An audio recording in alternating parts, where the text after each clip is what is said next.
context of white supremacy. Gus T. Renegade in for another broadcast, hopefully to share constructive information on the system of racism, white supremacy. Today's date, Monday, April 25th, 2016. So I have been told we should be here tomorrow, same broadcast time, and we might even be touching on some of these same topics. Dr. Mazama, she is a black scholar in Pennsylvania. She also does a lot of work around white supremacy, white terrorism in the public school systems in this part of the world, and also suggestions on things black parents can and should do to protect and properly educate black children. But she should be here with us tomorrow, so you can tune in 24 hours. We'll be having hopefully more constructive information on things we can and should be doing to combat the system of racism, white supremacy. Our guest for today's broadcast has been with us. This actually would be his 10th time visiting the program. I know tons of folks out there are huge fans of his work, always are super excited to have him on the broadcast with us, and we're really looking forward to getting him back, since we have been talking a bit more this month about just trying to get tips and suggestions for black parents. Folks can certainly check out his book, which offers a lot of information on this very subject matter. Psychoacademic Holocaust should be linked in the description. Folks would like to get a copy. I know one of our listeners, when they heard he was going to be visiting with us again today, said she was studying his material right now in an effort to advocate for one of the children in her family. As I said, always a pleasure to have him on the program. He is a nationally recognized school psychiatrist. I think many people all around the world have seen not only his lectures, but have seen some of his phenomenal insight in the documentary series Hidden Colors. Always a privilege to have him on the broadcast. Joining us once again live from Pennsylvania, the legendary Dr. Umar Abdullah Johnson. Dr. Umar, are you with us, sir?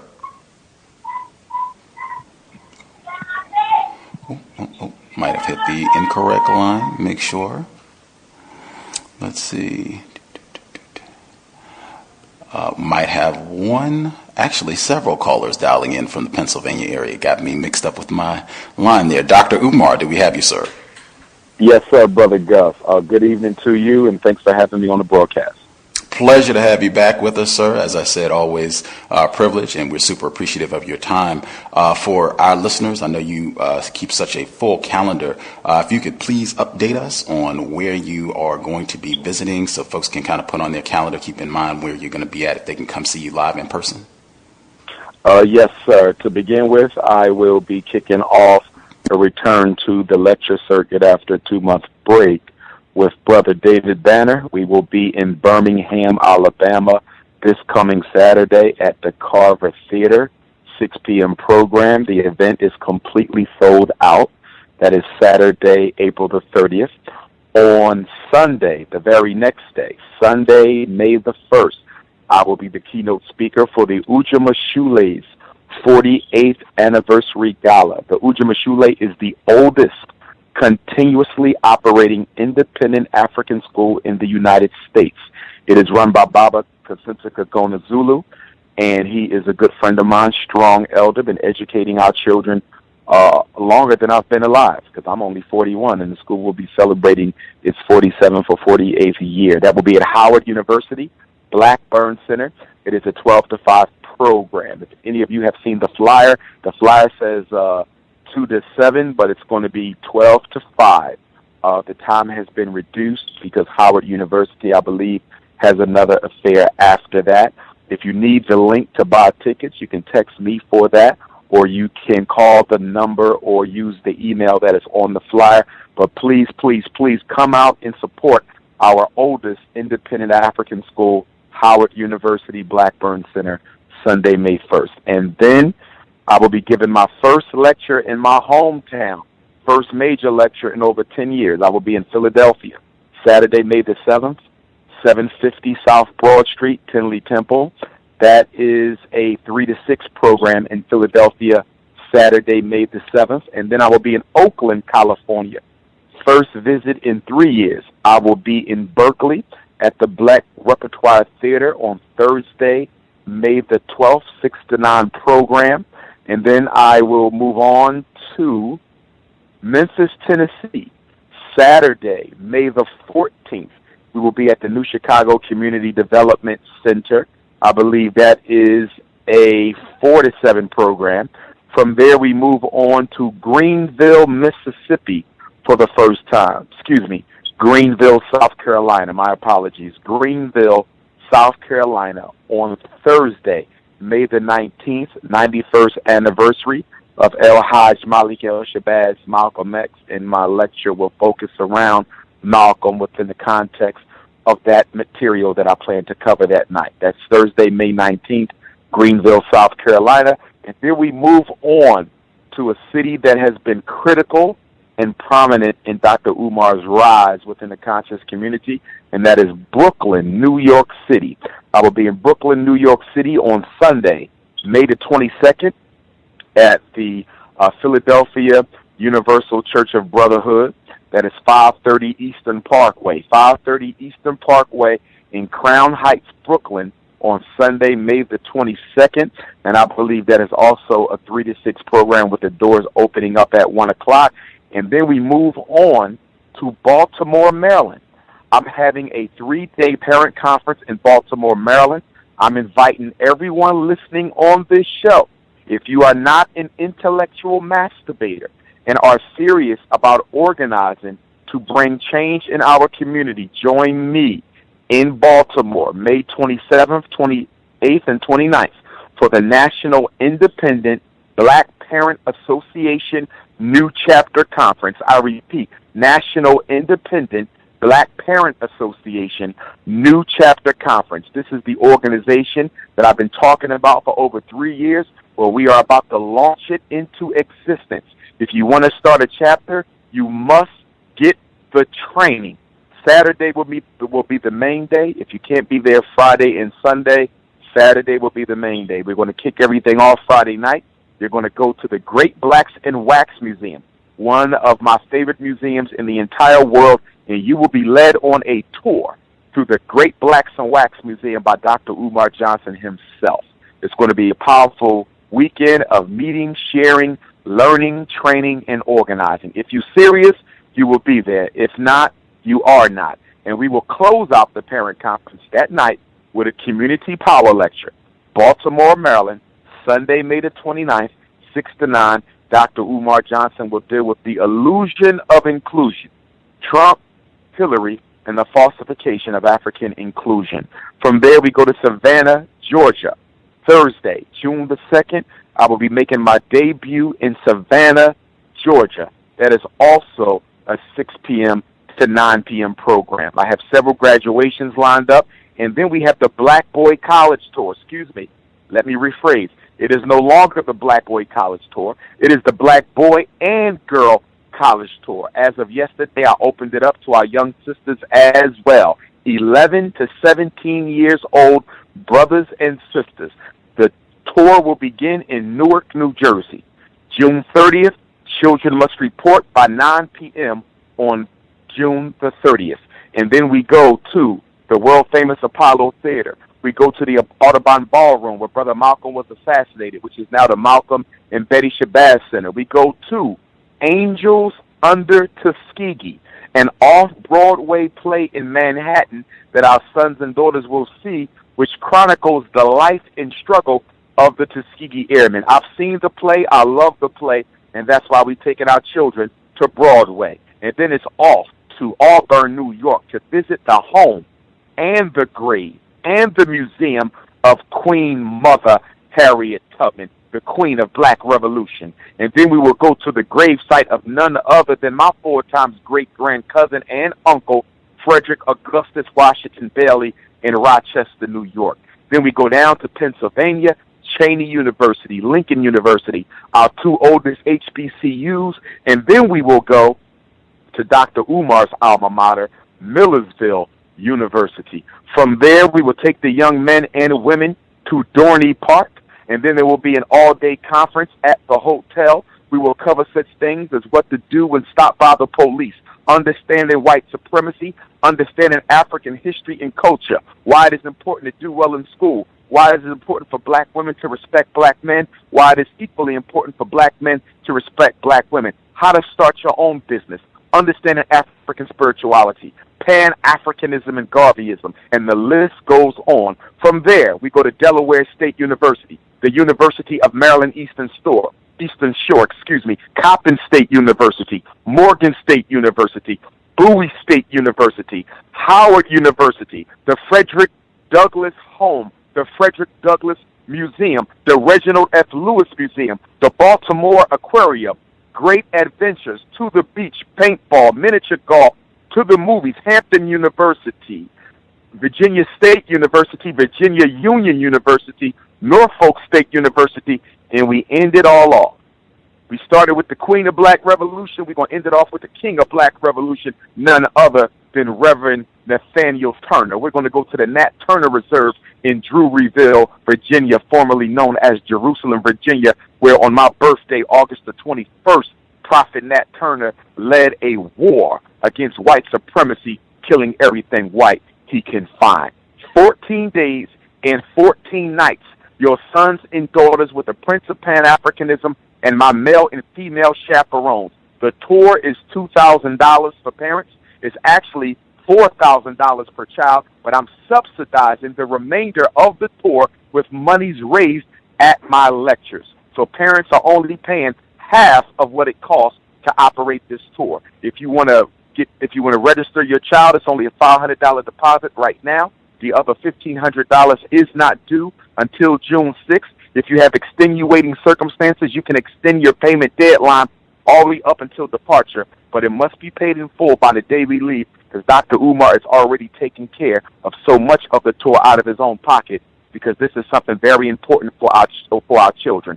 If you want tickets to any of my lectures, if you need to register your child for the parent tour, if you need to register yourself for the Black Parent Conference in Baltimore, please go to Prince of Pan-Africanism. .eventbrite.com. That is Prince of Pan-Africanism. .eventbrite.com, and we spell Africa with a K. Last but not least, Brother Gus, we will be taking our group tour to Africa. It looks like we're going to be going to Senegal and South Africa. Senegal and South Africa. The dates appear to look like they're going to be July the 26th to August the 9th. 14 days and 14 nights. You will go to the Goree Island, one of the largest and major slave deportation sites for our ancestors. It was at Goree Island where Dr. Umar experienced a spiritual epiphany that put me on the road to studying African spirituality. I can't wait to go back and pay homage to the ancestors at Goree Island. You will go to the Pink Lake. You will also go to the National Museum of Senegal. You will get some of that great Senegalese food. You will get an opportunity to get Senegalese clothing made for yourself. There will be tours of Senegal. We will go to some of the neighboring cities and towns. We will go through the villages of Senegal, the markets of Senegal, and then we go to South Africa and visit the grave site of Nelson Mandela, Steve Biko, King Shaka of the Zulus. You will go to Nelson and Winnie's home. We're trying to add Steve Biko's museum and gravesite to the tour. You will go through Johannesburg. You will go to Durban. There will be an option to go to Cape Town and visit Robben Island, where Mandela and others were incarcerated for more than 27 years. So this is Dr. Umar Johnson. That's what I got going on. It ain't all about talk. It ain't all about the lectures. That's why we're doing the college tour. That's why we have the parent conference. And that's why we're doing the Africa trip. Prince of Pan-Africanism.eventbrite.com. And lastly, Brother Gus, every Tuesday morning, that means tomorrow, because tomorrow is Tuesday, from 6 a.m. until 8 p.m., Dr. Umar Johnson hosts a free, let me say it again, free, I'm not a hotep hustler, free Black Parent Teleconference. Any Black parent in the world, because I am a Pan-Africanist, any Black parent in the world can call in tomorrow morning, 6 a.m. to 8 a.m. Eastern Standard Time, and get any question answered for free about their son or daughter as it relates to education or mental health. That's tomorrow, 6 to 8. No excuses for being ignorant about what's being done to your child when you can get expert advice for free from the Prince of Pan-Africanism.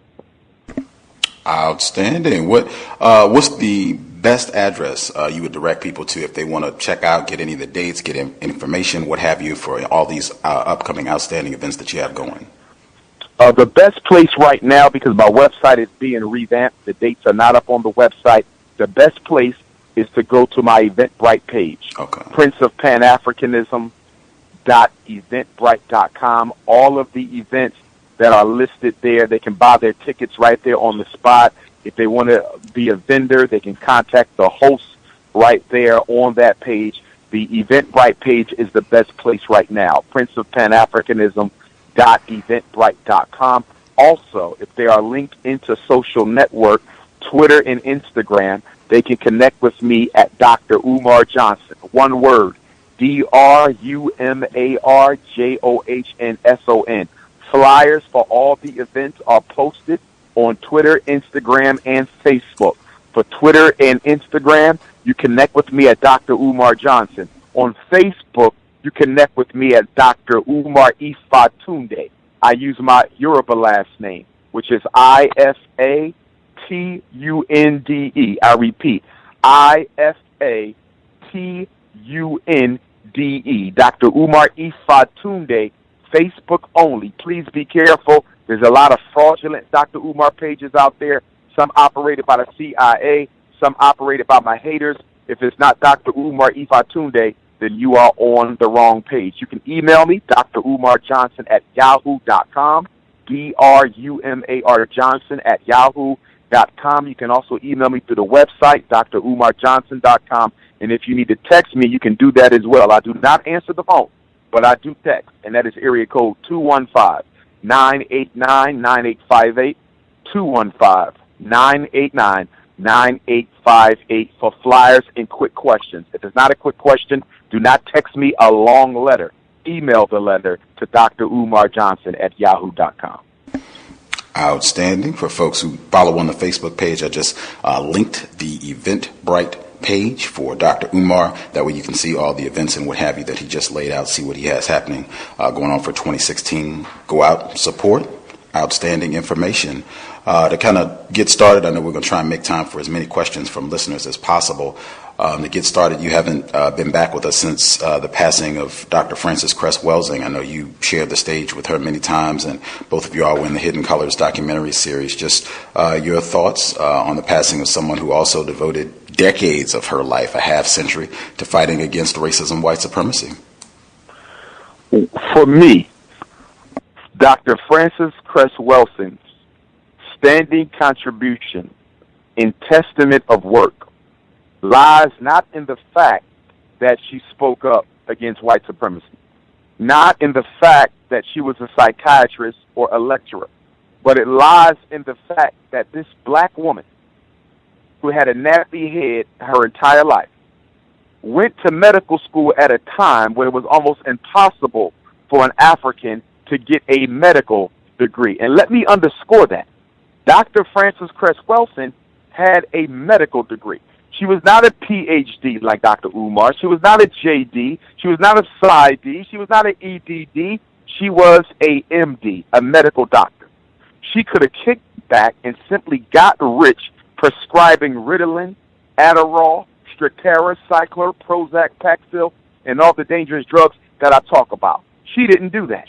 Not only did she have to struggle through school and deal with all the racism that I'm sure she had to encounter, because all of us had to do so working on our doctorate degrees, not only did she go through all of that, she had the commitment to her race to come out of medical school and use that education to educate us all about the dangers of racism and white supremacy.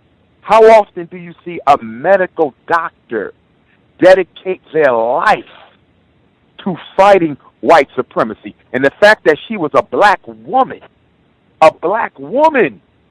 who sacrificed her medical career for the greater good of black people, for me, there's no greater sacrifice than that. And the ultimate thing that I really respect about Dr. Welsing, just as I respect about Dr. Yusuf Benyakinen, who we lost just a few weeks before her, and what I also respect about Dr. Delbert Blair, whose memorial service I attended in Chicago a few weeks ago. We lost three great ancestors, but what I respect about her, as the other two Babas, is she never changed.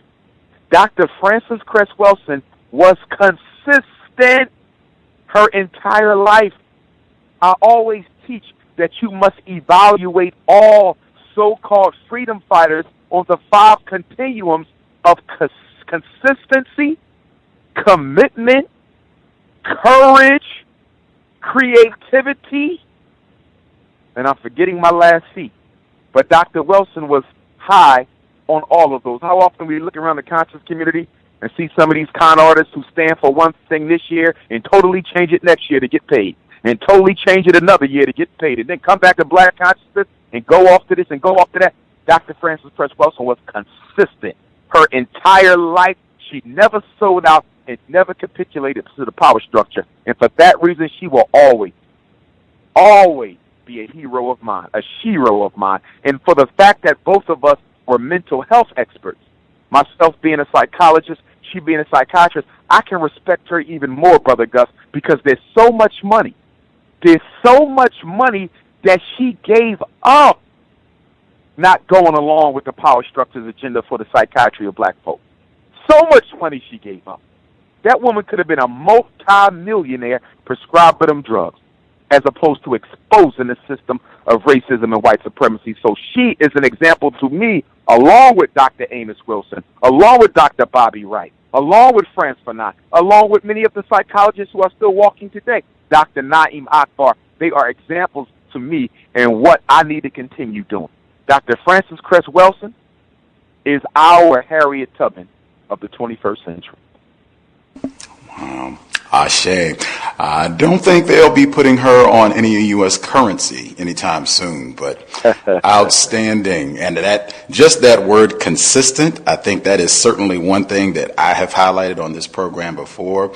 I mean, wow, you talk about a model of consistency for decades, not a few weeks or a few months or while this is in vogue and moving on to something else, to be consistent for decades, addressing the number one problem on this planet facing black people. I mean, model, outstanding illustration of black self-respect and consistency.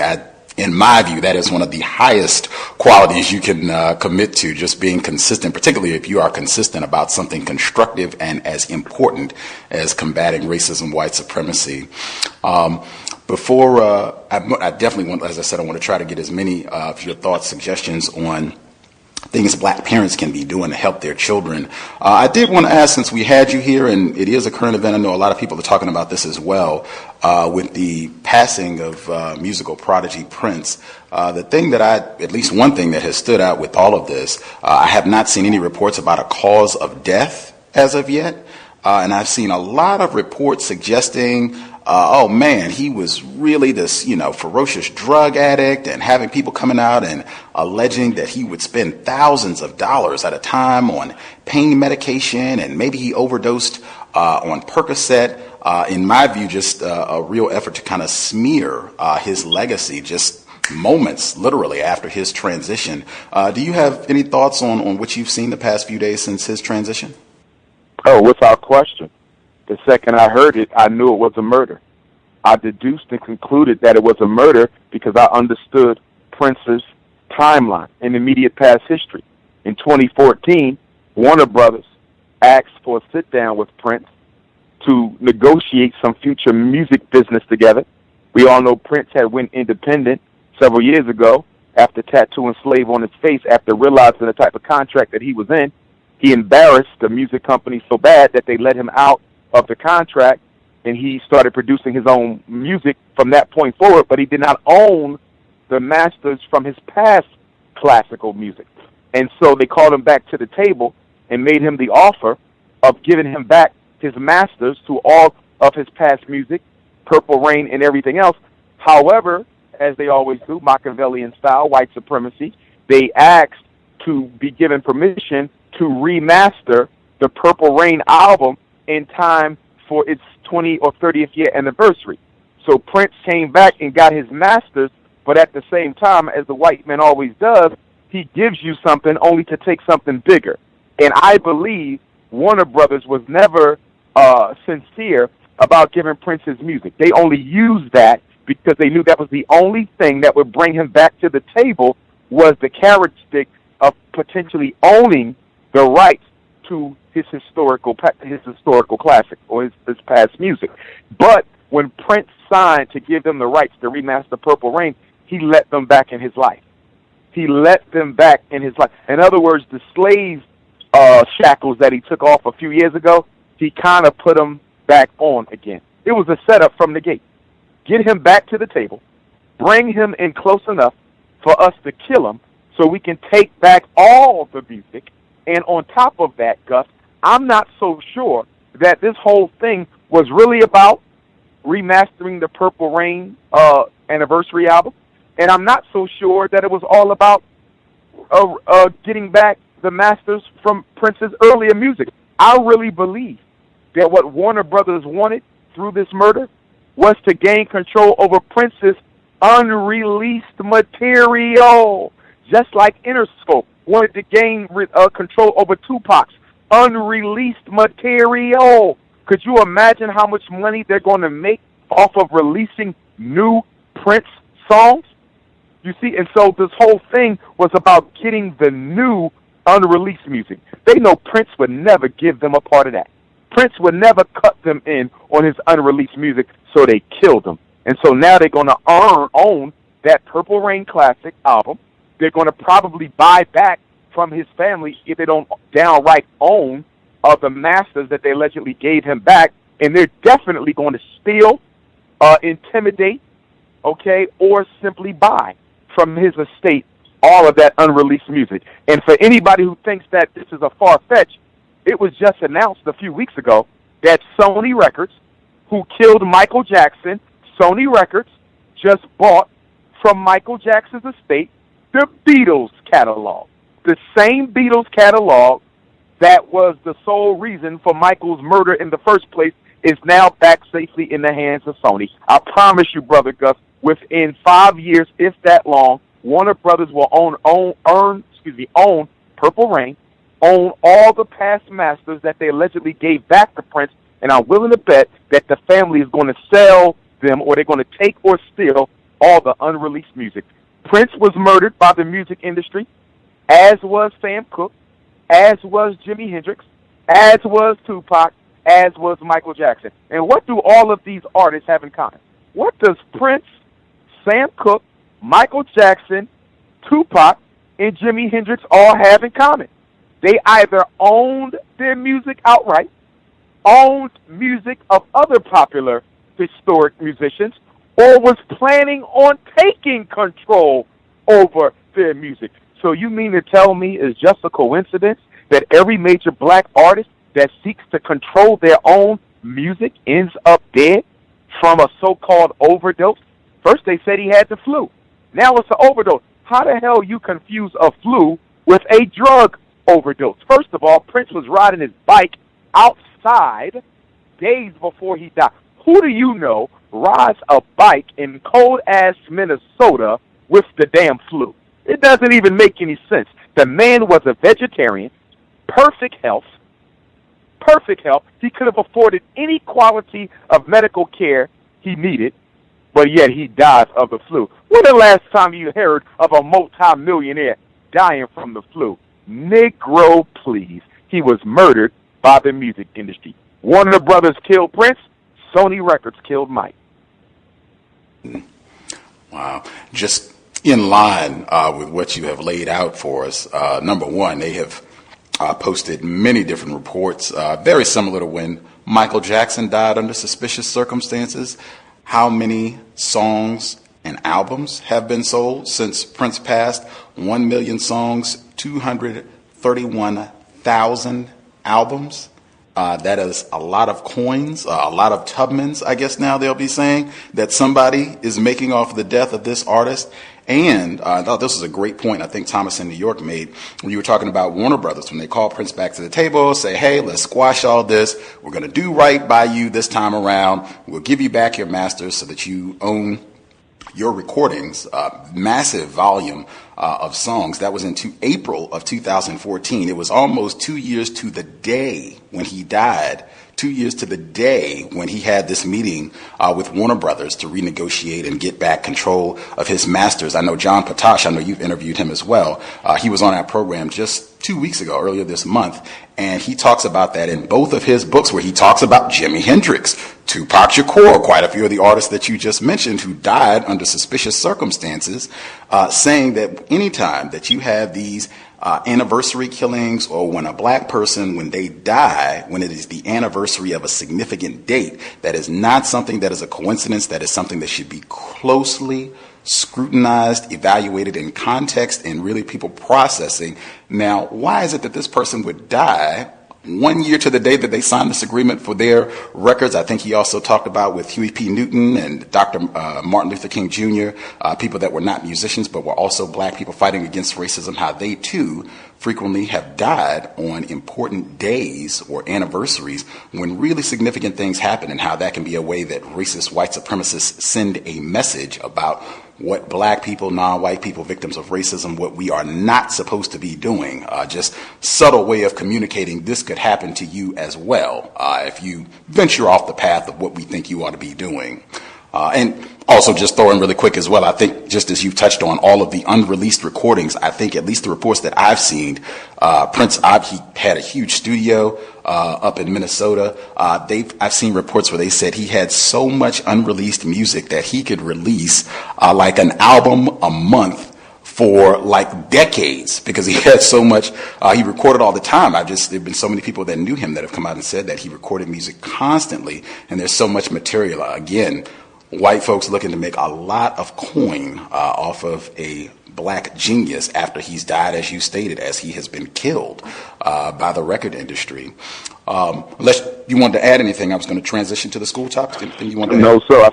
I think you hit it. But one thing I did want to say, did you have the Harriet Tubman $20 bill on the agenda for us to discuss tonight? I didn't, but certainly that's current. I'm sure folks would love to hear your thoughts on that, please. Yes. Let me go right to that. White supremacy's number one weapon is confusion and the illusion of inclusion. I'm going to say that again. White supremacy's number one weapon against black folk, or should I say number one and number two weapons against black folk, is confusion and the illusion of inclusion. Let's deal with confusion. Confusion says that you always create a state of intellectual confusion amongst your victims, because confused people do not act. Let me say that one more time. Confused people do not act. Let me say it one more time. When you are confused, you don't act. Let's say you go to the supermarket and you stop at the salad dressing aisle, okay? Or you stop at the fruit aisle, or you stop at the meat aisle, or you stop at the snack aisle. It doesn't matter. And there's one salad dressing that you are interested in, and then there's another. There's one snack you're interested in, and then there's another. You might want the chips, but you want the pretzels. You might like the American cheese, but the provolone got your attention as well. You might want the orange juice, but the apple juice looks just as appetizing to your palate. What do you do when you're not sure which way to go? You stop and ponder what to do. And you will stay there deciding between the two types of cheeses, the two types of salad dressings, the two types of snacks, the two types of fruit, until you make a decision. You might stand there for 2 minutes. You might stand there for 10 minutes. You could end up standing there for 2 hours if you're very indecisive. And the more expensive, the more costly the decision, the longer you will ponder it. So you might test drive one car, test drive another car, and you might tell the dealer that I haven't made up my mind. I need to go home and sleep on it. But I can't not do anything because right now I'm confused, because I'm faced with two options and I don't know which one to take, because you're telling me that this car is excellent, but you're also telling me that this car is excellent, but I don't know what to do. Black people are receiving two messages that is creating confusion. They're hearing the message from you. They're hearing the message from me. The times are getting worse. You are in a perpetual state of white supremacy until you decide to destroy it. But then they also are hearing the message from the Obamaites, from Obama. They're hearing the message from Hillary Clinton, Bernie Sanders. They're hearing the message from the NAACP, the Urban League, and the black bourgeoisie, the coon Illuminati, that times are constantly getting better. So what do you do when you don't know what to do? You stand still. That's how white supremacy controls us, by constantly confusing us as to our reality. In the real world, you get treated like shit. But on TV, white people are always saving you. So that creates that confusion. You don't know whether to fight against white supremacy or love white supremacy, because in real life, white supremacy is hurting you, but on TV, a white man always saves the day. So that's the confusion side. Now you have the illusion of inclusion. This is also related to the confusion. The illusion of inclusion says we're going to make black people look like they're part of America. We're going to make black people look like we care. We're going to throw them some type of token to give them the illusion of inclusion, because after all, we know they hate themselves and love us to death, because after all, we have been killing, exterminating, mistreating, diseasing, raping, and doing everything we can to black people and their children for 500 years, and yet they still want to integrate with us. That Harriet Tubman $20 bill, Gus, that is intended to sow confusion by way of the illusion of inclusion. In other words, under the Obama administration, we've seen what? Black boy after black boy get murdered. Sandra Bland murdered. Unemployment rate go out of control. Incarceration rate go out of control. Black high school dropout, the highest in 50 years. Black people are doing worse under Obama than they did under Bush or his father. Worse under Obama than under Bush or his father. What is the purpose of the Harriet Tubman $20 bill? Is this a coincidence? Absolutely not. That Harriet Tubman $20 bill is supposed to make up for. I'm going to say it again. That Harriet Tubman $20 bill is supposed to placate Negro. That's America's way of saying, we're sorry. We know we killed off your children. We know we incarcerating your men. We know we murdering your women, but we're going to put one of your most beloved ancestors on a $20 bill. Now, symbolism. White supremacy is all about symbolism. What is a symbol? It is any image that contains multiple meanings. Not just the obvious meaning, but there's also some esoteric hidden meanings. On the surface, the Harriet Tubman $20 bill is supposed to placate black culture and black progress on the surface. But you know what the esoteric meaning of the Harriet Tubman bill is? We taking you niggas back to slavery. We taking you niggas back to slavery. That's the esoteric meaning. Look at that. Look at the irony. Harriet Tubman was refused a pension. Harriet Tubman's slave master had a $50,000 bounty on her head. Harriet Tubman had to deal with racism after the Civil War. Look at all the hell Harriet Tubman had to go through. Look at all the times her life was threatened. And you mean to tell me the same government that sanctioned the hunt for Harriet Tubman, the same government that sanctioned the slavery that Harriet Tubman fought for, is going to turn around and honor her 103 years after her death? Really now? On the surface, this is a payback for the hell we caused. Esoteric meaning, we taking you Negroes back to slavery. It is a setup for a setback. Please, brothers and sisters, don't fall for the Harriet Tubman $20 bill. Context of white supremacy, Dr. Umar Abdullah Johnson. Speaking of setup, I was really excited knowing you were coming back on the program to get your perspective on this about the and I'm in Washington State. Remind folks, the states that have legalized cannabis. This is one where I've been residing for a few years now. We've been talking about this issue. You have laid out eloquently your 5 stages of white supremacy: miseducation, psychotropic medication, frustration, irritation, I missed one. So it's miseducation, psychotropic medication, incarceration, frustration - irritation, and then finally extermination. The legalization of cannabis, I guess it could be stage 2 or 3, depending on your perspective, psychotropic medication and or incarceration. I've heard a lot of people, prominent scholars, even Bernie Sanders, presidential candidate, have said the drug wars, racist. They had a great report that came out a few weeks ago laying out how President Nixon said, hey, let's just cut to the chase. The whole drug war, this is a way that we can lock up black people. If we can associate them with heroin and narcotics, it'll be real easy. Everybody will say, oh yeah, these Negroes, they're terrible. We got to get these savages in cages. And that this has decimated black people for about a half century now. You talked about it, mass incarceration of black people. out of control. A lot of this around the quote-unquote drug war. There have been a lot of people. Michelle Alexander, she wrote The New Jim Crow. She has talked about this as well. A lot of people think if we legalize cannabis that this will work against racism. This will keep a lot of black people out of greater confinement and or will allow some, maybe many of them, to get out of greater confinement and go on and do great constructive things with their life. What is your perspective? Do you think this is something that's going to be helpful to black people? In Camden, New Jersey, a year or two ago, I was invited by the city government to a public health emergency meeting on the substance-induced, marijuana-induced psychosis, permanent psychosis, that many of our teenagers in Camden, New Jersey were suffering from. In other words, what is going on in Camden and in many black cities across the country, they're selling sticks of marijuana pre-rolled and dipped in PCP and angel dust.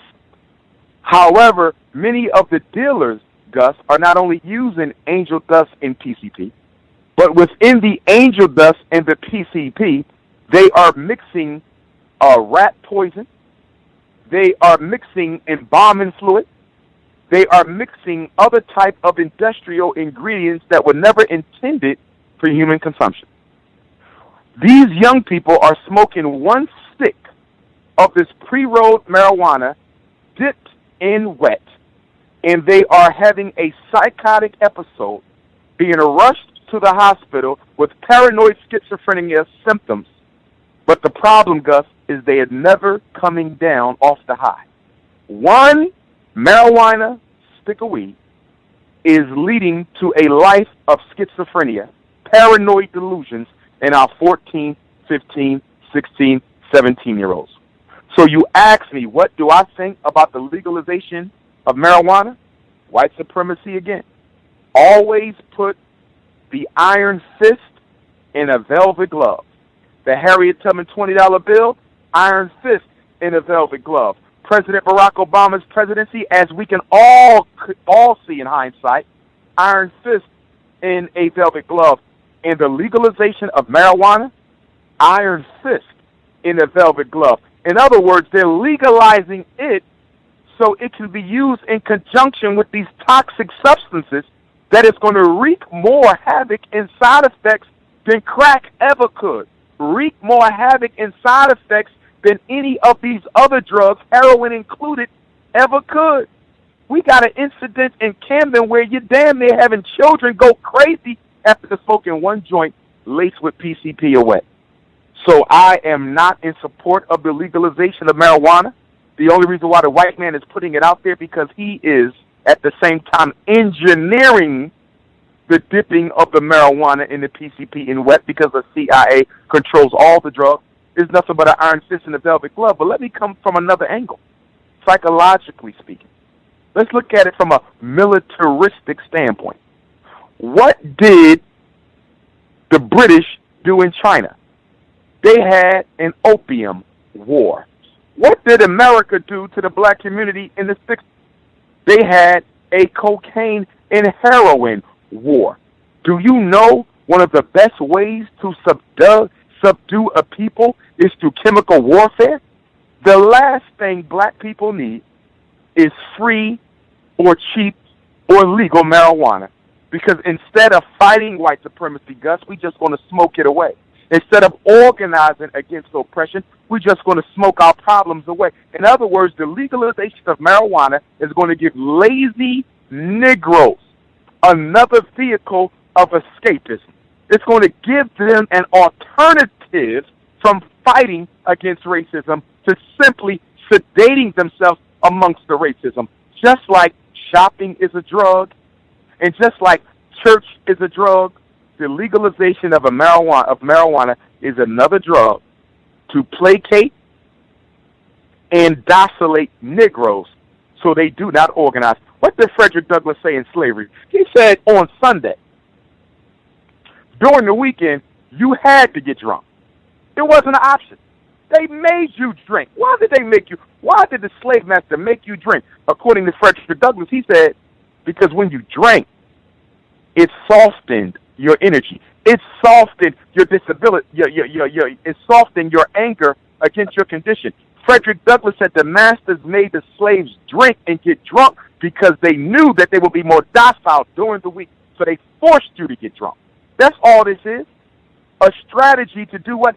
Dissipate the revolutionary fervor of black folks through smoking marijuana. I do not support it. I know more people die from cigarettes and crack than marijuana. I know that.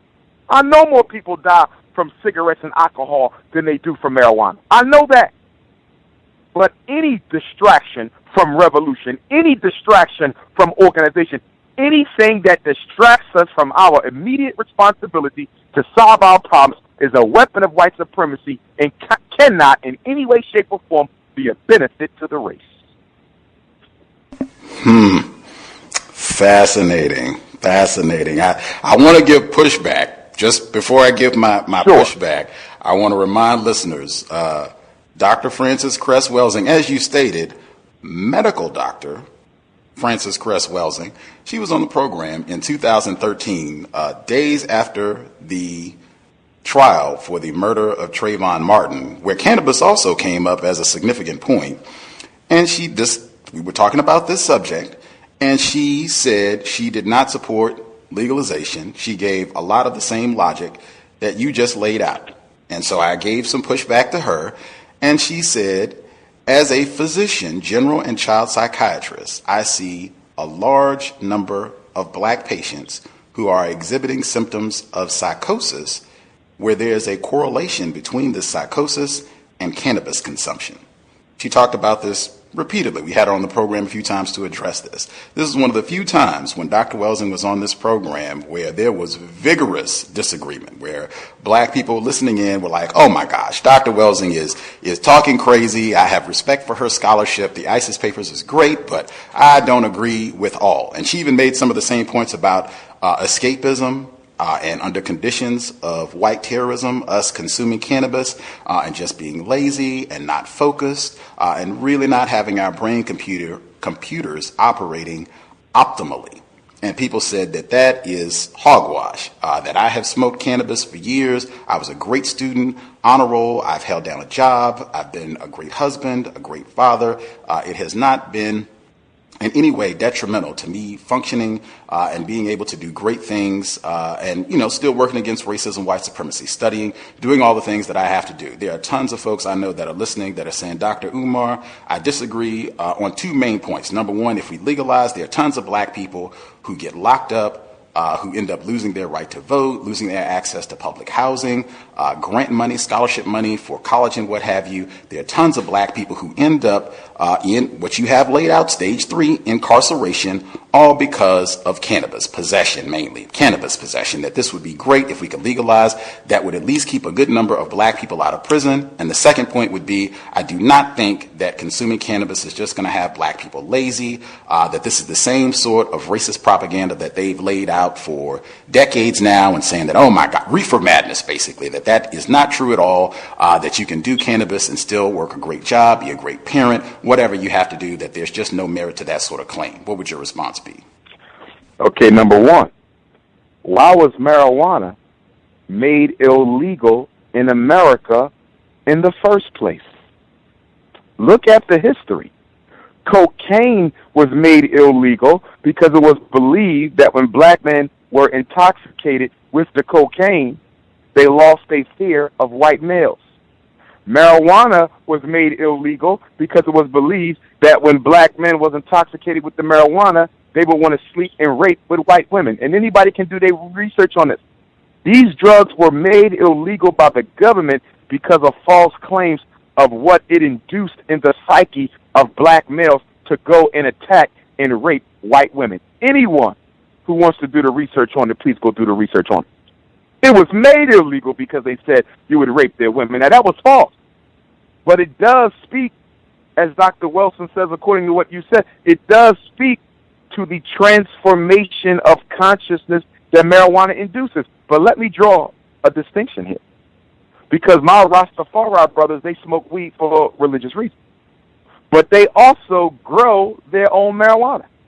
Legal marijuana is not going to be sold by black folks. Legal marijuana is going to be grown and harvested by white folks. Now, what do we know about all drugs in drug history? In a racist society, the drugs that are going to black folk are always contaminated with something. We know this. So my biggest fear with this whole marijuana piece, Gus, is that they're going to spray the weed that goes to predominantly black neighborhoods, and I'm willing to bet you. And I want everybody to hear me, because I've never been wrong on a prophecy yet. And I don't say that for arrogant reasons. But I have never made a political prophecy that has been wrong yet. And I'm telling you right now that in the next 10 to 20 years, you're going to start hearing reports of medical and psychological problems caused in black people by the legal marijuana, because it's going to be played with and contaminated by the FBI or the CIA. They know how much black people love weed. They know how much black people love weed. So guess what they're going to do? They're going to spray it with substances that cannot be observed or smelt with the naked eye or the naked nose. That's going to cause all sorts of natural abortions or not so natural miscarriages in black women. Black men's sperm count going to go down. All types of special cancers going to pop up. It's just amazing, Gus, how we got so much faith in the white man that we would trust his legal weed. And one more thing I want to say on this marijuana piece. In addition to the political, in addition to the medical, let's go to the criminal. Do you know why they finally making this legal? The reason marijuana is being made legal, because locking up black men on gun charges and locking up black men on child support and locking up black men for the control, distribution, and intent to sell of cocaine and heroin has been so successful, Gus, that we can legalize the weed, because we got most of these Negroes in jail ain't on weed. Most of them is on jail on crack, heroin, gun charges, and murder. So guess what?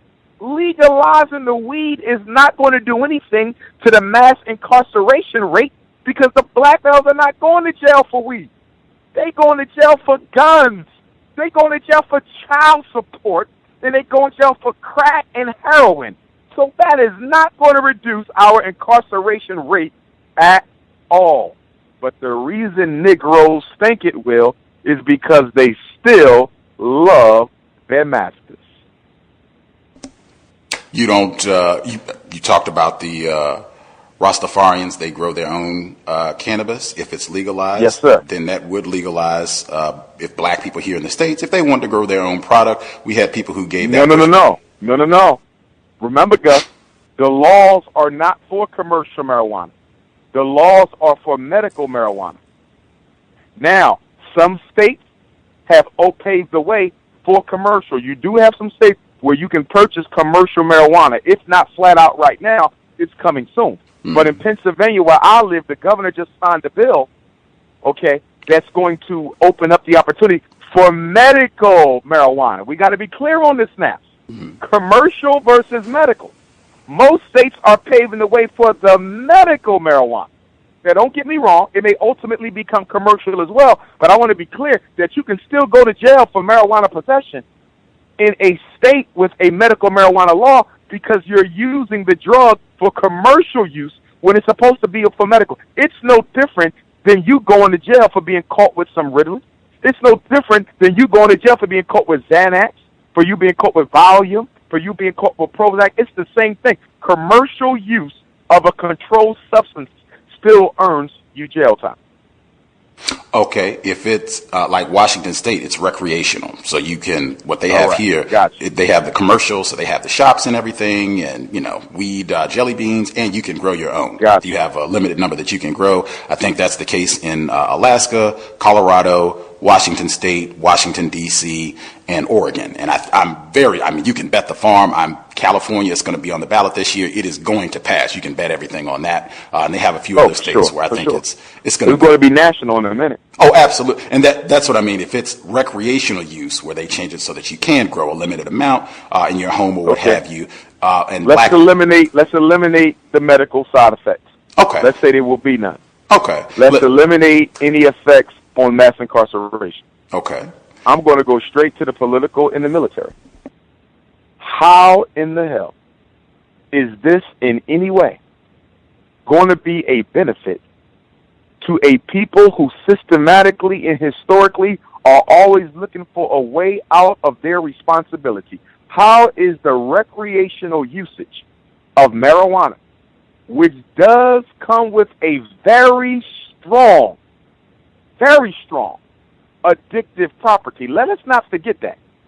I know a lot of people, as a therapist, who have been biologically, chemically dependent on marijuana to the point where they cannot function in life. I mean, why would you give a defeatist people free reign to a substance that will biologically support their laziness and apathy towards their reality? Even if you remove the criminal and the medical guff politically and militaristically, there's no way in hell that this is going to be a benefit to black folks. Instead of fighting white supremacy, we're just going to smoke up our oppression and do nothing about it. Context of white supremacy. Again, Dr. Umar Abdullah Johnson. Just for listeners, we have had, this would be Dr. Francis Cress Welsing, medical doctor, Dr. Niana Rasayan, behavioral neuroscientist, Dr. Kamal Kamban, and now Dr. Umar Abdullah Johnson and Neely Fuller Jr. I think all five of them, consensus, same opinion. Legalization of cannabis, they do not think that this is going to benefit black people. In fact, I think all of them have said that they see this as just being another subtle means of racism, white supremacy, coming out with the auspices of, hey, this is great, we're looking out for you black people, and that's not what it is at all. That 20, 50 years later, it's going to be, oh man, this did more harm than good. They tricked us again. All five of them basically have laid out the same logic. This is one of those, because we had a lot of people who vigorously disagreed, who think this is going to be great for black people. Because Negroes love to have fun. Most oppressed groups of people are always looking for a means to have pleasure under oppression. They don't want to do nothing about the oppression, guys. This is uniquely peculiar to the psyche of oppressed folk. I don't care if it's oppressed Chinese. I don't care if it's oppressed black. I don't care if it's oppressed white, Arab, East Indian. Study oppressed people. Study them. They don't never seek to overthrow the oppression until they get a radical leader who comes along and say, hey, we got to do something about this shit. You know what they look for? They look for ways to adapt and adjust and cope with the way of life. They don't want to change it. That's why church is so popular. That's why smoking weed is so popular. That's why shopping is so popular. That's why television is so popular. Because black folks don't want to end the white supremacy. They just want to carve out a little bit of room to shake their booty under massa's umbrella of control. Context of white supremacy. Getting to the school piece, and I think this does have an impact to some degree on the school piece, because the cannabis can disrupt your ability to learn, and I'm sure that is. Oh man! Don't even go there. I didn't even think of that, brother. I'm only dealing with the adults. I didn't even consider. Lord have mercy. So let me get this right. Now you're dealing with a school psychologist, school principal here. You mean to tell me that my high school students, I'm not even going to mention middle and elementary, because if they're going to make it for recreational use, I'm sure they're going to put an age limit. So I don't know if they're going to say 18 or 21. But you know, like I know, if it's recreational, the kids are going to get it, just like cigarettes. Therefore, you got 9th, 10th, 11th, and 12th graders coming to schools high on marijuana. Oh, my God. Do you realize that while they are high, first of all, what does marijuana do? What is one of the main physiological side effects of marijuana? It slows the cognitive process. It slows response time. It slows blood pressure. It basically creates a biological laziness, sleepiness, and apathy. That's what it does. In order to learn, you got to be alert and focused. But marijuana makes you unalert. Marijuana makes you unfocused. Marijuana makes you unmotivated. Marijuana don't give you energy, it takes it. So you mean to tell me our teachers, who already have a difficult enough time as it is educating black children, I'm talking about the black teachers that care, not the white women who put our kids in special ed every day, but the black teachers who care, who already got a tough enough time competing with cell phones and internet, they now, on top of all that, got to compete with a child who come to school high, and then after they come off the high, Gus, they tired as hell, and then once they become addicted to the cannabis, they can't focus again because they need a fix in order to calm. But once they get the fix and calm, that takes away their focus and attention. You know what this is going to do for education? I'm going to tell you right now. It is going to mushroom, blossom, and explode the high school dropout rate in the school-to-prison pipeline, my brother. In fact, I got to do an article on this. In fact, now that I look at it, Gus, I'm certain that the powers that be, in their Machiavellian wisdom, have already foreseen the impact that marijuana recreational use amongst black teens is going to have on the public school shutdown movement, the school-to-prison pipeline, and the high school dropout rate.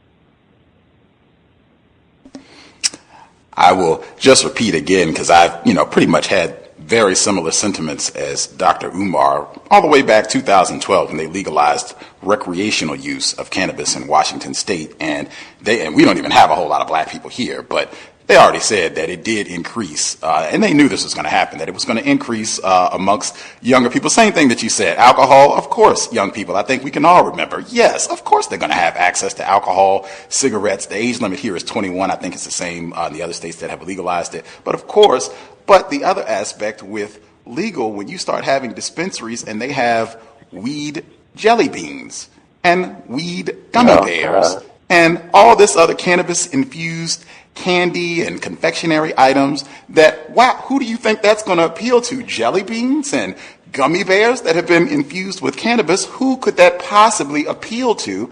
And I just said, I don't really think people have seen what this is going to look like and the impact that this will have on black people and what this will look like taking a 50-year perspective. We talk about military strategy. Let's not just think the next 5 days, the next week. What is this going to look like 50 years down the road? Wow, this does not look good. I'm going to tell you what it's going to look like, Gus. Have you ever seen the miniseries Walking Dead? Yes, sir. Yes, sir. If anybody on this call tonight has ever seen Walking Dead, that is the black community 20 years after you've had national legalization of recreation marijuana use. That's what you're going to see. Negroes are going to be walking around comatose. Now, mind you, Gus, this marijuana recreational use is in addition to the Ritalin. It's in addition to the Adderall, the Prozac, the Cyclert. Now, look at the side effects of those drugs, and then you put marijuana on top of that. Oh, my God. What use is your child going to be after you've allowed them to cook their brain with not only weed, but with all of the other dangerous psychotropics that go with it? I want to introduce a term to you and your listening audience tonight. Pharmacracy. Pharmacracy. Pharmacy speaks to controlled drugs and medication. The future of blacks is pharmacracy. White folks is democracy. Black folks is pharmacracy. The drug is the new slave chain. The marijuana is the new slave chain. The Ritalin, the Adderall, look what they did. All they did was exchange the physical slave chain for the mental slave chain. Control by drugs is what we're moving into. Wow. What suggestions would you give if this is what you see? And I mean, that is a chilling comparison that's what it's going to be like, The Walking Dead, for black people, which we've kind of discussed as well on this broadcast. What suggestions would you give for black parents, particularly black parents who have their children in the public school system? Woo! I tell you what. I tell you what. Add the legalization of marijuana to the effeminization of black males, the gay agenda in the public school. All I can say, Brother Gus, is these things underscore the need for the Frederick Douglass and Marcus Garvey RBG International Leadership Academy. If anyone ever questioned why that school needs to be residential, I think we've already answered it. Why do they need to stay at that school? Because when they get out of school, look at all the dangers and threats that they're going to be exposed to. Not just gangs and guns. You now got weed, you got crack, you got heroin, you got marijuana dipped with the wet in the PCP. And to be honest with you, Gus, that's going to be my biggest concern with the young folks. I can promise you in black communities, I don't care what the white folks is doing, I can promise you in black communities, our children will not just be smoking marijuana. And I'm going to tell you why. Because with every drug, you get a tolerance. You get to a tolerance. And in marijuana, you get to the tolerance quicker because it's not as potent as the other drug.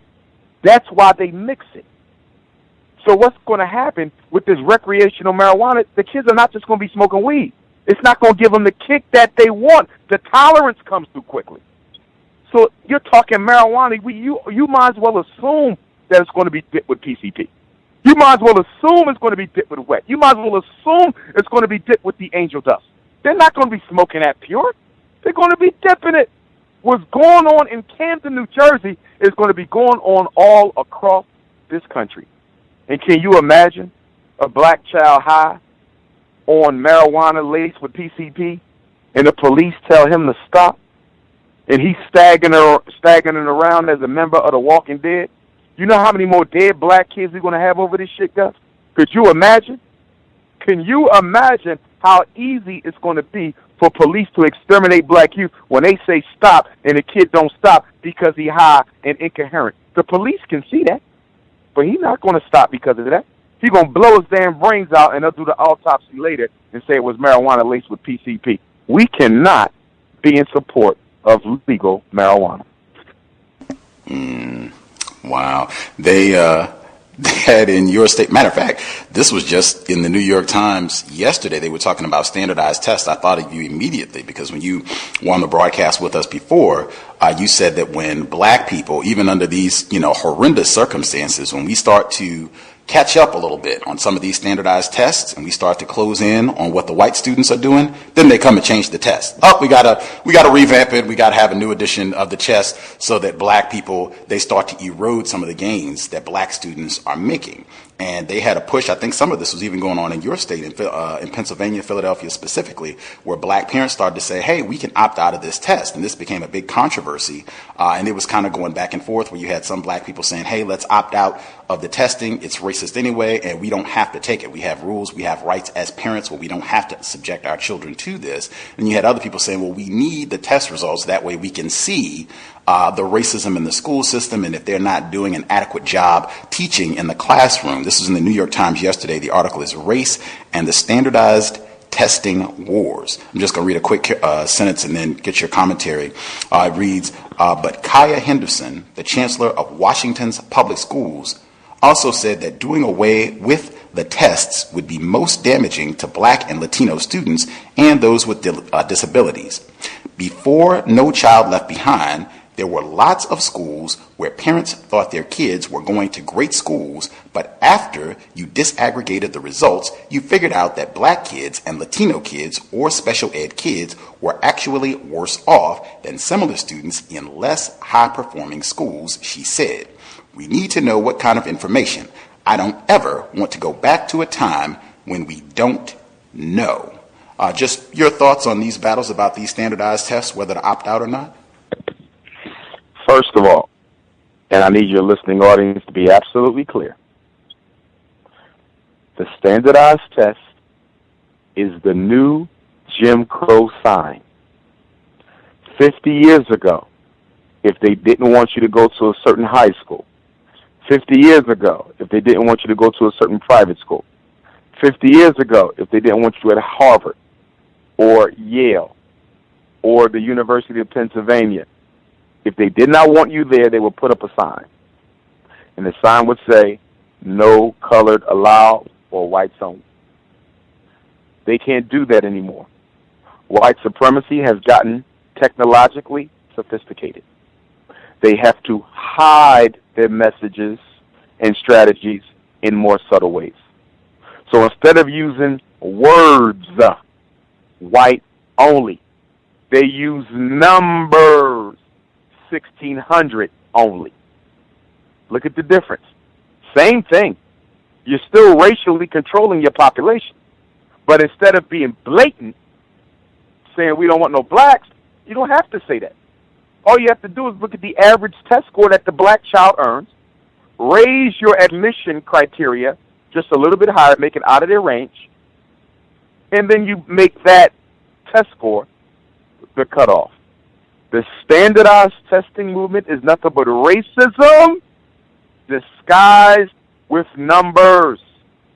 They are systematically controlling access to opportunity for black children by using these tests. The test movement is the best thing white folks could have created. Let me give you an example. Gus, let's say you and I, we want to join the police force. No, not the police force, because they never got enough cops. We want to join the fire department. Fire department. Say, hey, we want to be firemen. So you go through the training, you take the test. It comes back, both of us fail it. But all the white folks passed it. And we're like, damn, how the brothers fail it? And they'll come back and say, well, maybe you wasn't prepared, or maybe you received an inferior education in the ghetto. Well, here's the problem, Gus. First of all, we were not there when they scored the test. Let me say that again. We were not there when they scored the test. How do you know you actually failed? You don't. That's the power of testing. There's no way to prove that it is fraudulent because the scoring is done in secret. And if anybody thinks this is a conspiracy theory, let me give you a real-life example. I spoke in St. Croix about 3-4 years ago for the Rastafari Nation, the Bobo Shanti Rastafari. They were celebrating the Earth Day of His Majesty Emperor Haile Selassie. I got the opportunity to meet with a retired New York City school teacher, licensed educator. We sat on his porch as we looked out across the beautiful scenery in St. Croix. And he said, Dr. Umar, you are absolutely right in what you're teaching. Don't you dare stop. He said, I'm living proof. Now, this brother, probably about 60 or 70, retired. He taught years ago. He said, I'm living proof. In fact, I'm going to interview him for the documentary. I said, why you say that, Baba? He said, when I was teaching in Brooklyn, I failed the teacher exam. I knew I didn't fail it, but I got a letter saying I failed it. Years later, I get a letter from the mail after I investigated my scores because I wanted to see them. And guess what the letter said, Gus? The letter said, we regret to inform you that we made a mistake scoring your assessment. That's right, for the New York State teacher's license. We regret to inform you that we made a mistake scoring your exam. You actually had a passing score. If that happened to him, Gus, how many other black teachers across the country have been disqualified from teaching off of fraudulent scores? How many black children are actually passing these standardized tests, but it cannot be refuted because you're not there when they score it? I'm telling you that standardized testing is the most powerful weapon in the arsenal of white supremacy because it does the same job as the Jim Crow sign, but does it even better, and you can't even question the results. I rest my case. Wow. With those numbers, not just standardized tests, some of the other numbers that have been coming out just with education under white terrorism. We had a report just this weekend in St. Louis, Ferguson, down in St. Louis, Missouri, where they were talking about the astronomical rates of suspensions of black students. And just, so you can get it clear, in Missouri, this is for the whole state of Missouri, out of school suspensions of 5 days or longer, nearly 90% of these suspensions went to black students. Black students only make up 16% of the student population in the state of Missouri, but almost 90% of the suspensions that are 5 days or longer go to black students. And this is not an anomaly. They pulled this out where it's very, very similar, regardless of where you happen to be at, Massachusetts, wherever. This is just how. Yeah, that was even repeated, underlined, underscored, and even extended in the United States Department of Education report on national suspension and expulsion rates that came out 2 years ago. Those numbers are national. Not only that, they found that black boys in preschool were being suspended and expelled at a rate greater than white boys in senior high school. Are you kidding me? Are you kidding me?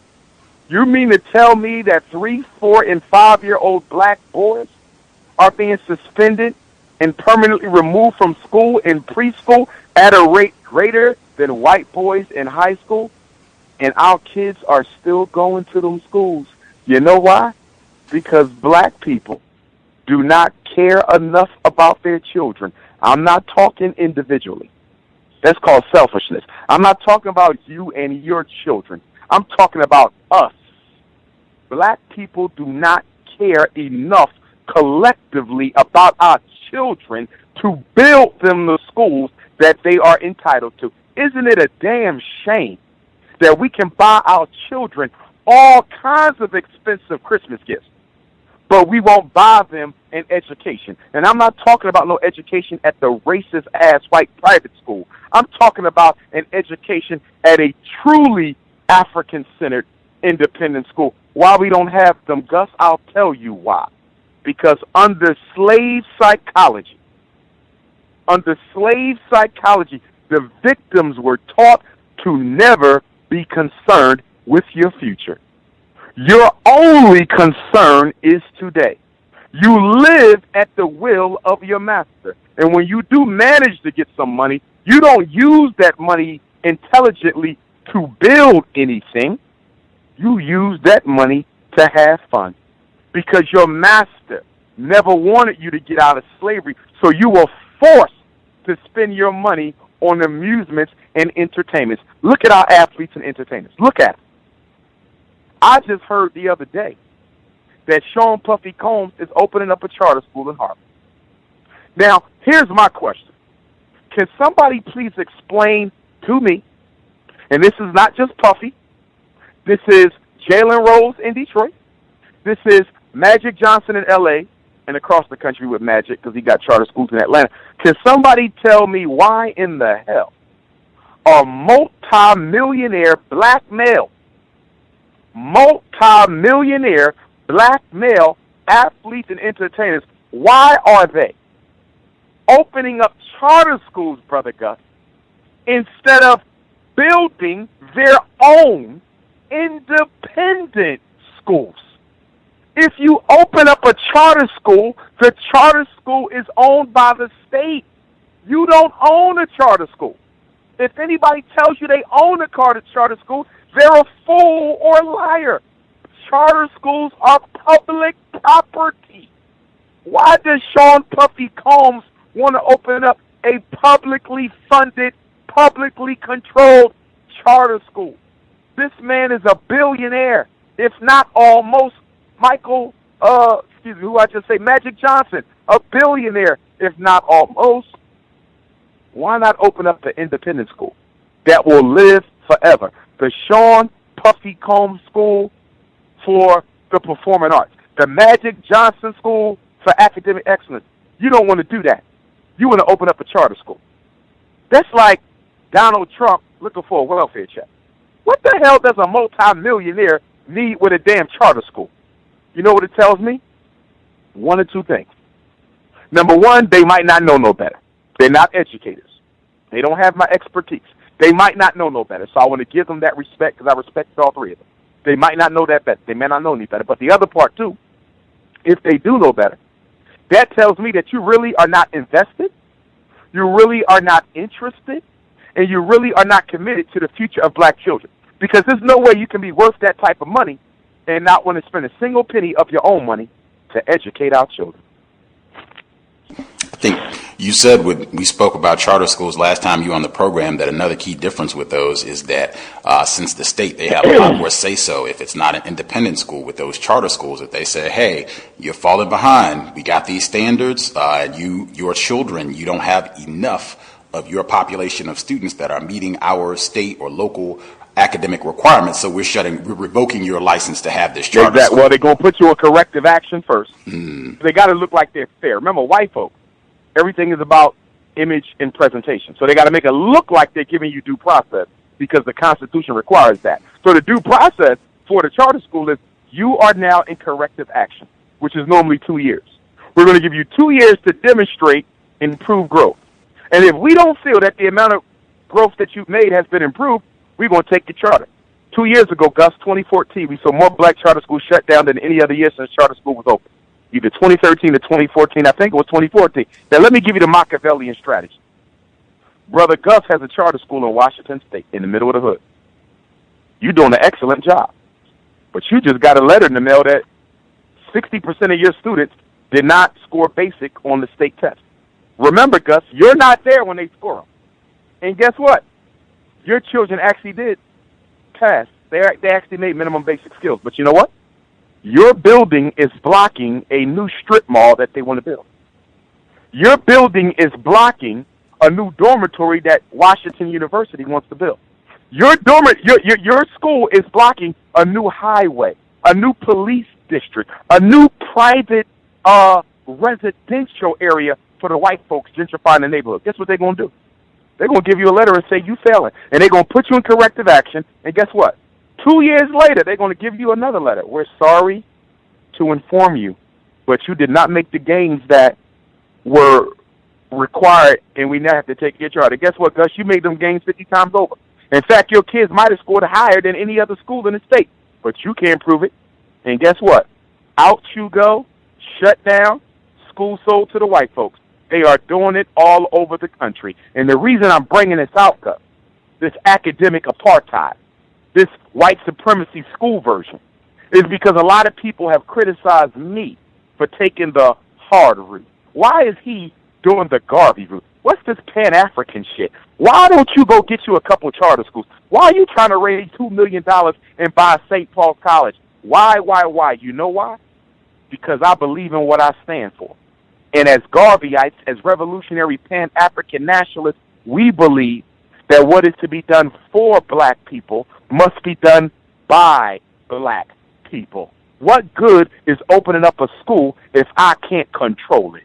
You open up a charter school, Gus, you got to teach the gay history. You got to teach the multicultural history. You better make sure you got all the white folks that they want to have in there so it looks multicultural. You got to play them test score games. You got to play those. You ain't got enough certified teacher games. You got to deal with being accused of financial mismanagement every other damn year. I'm not jumping through no hoops for white folks.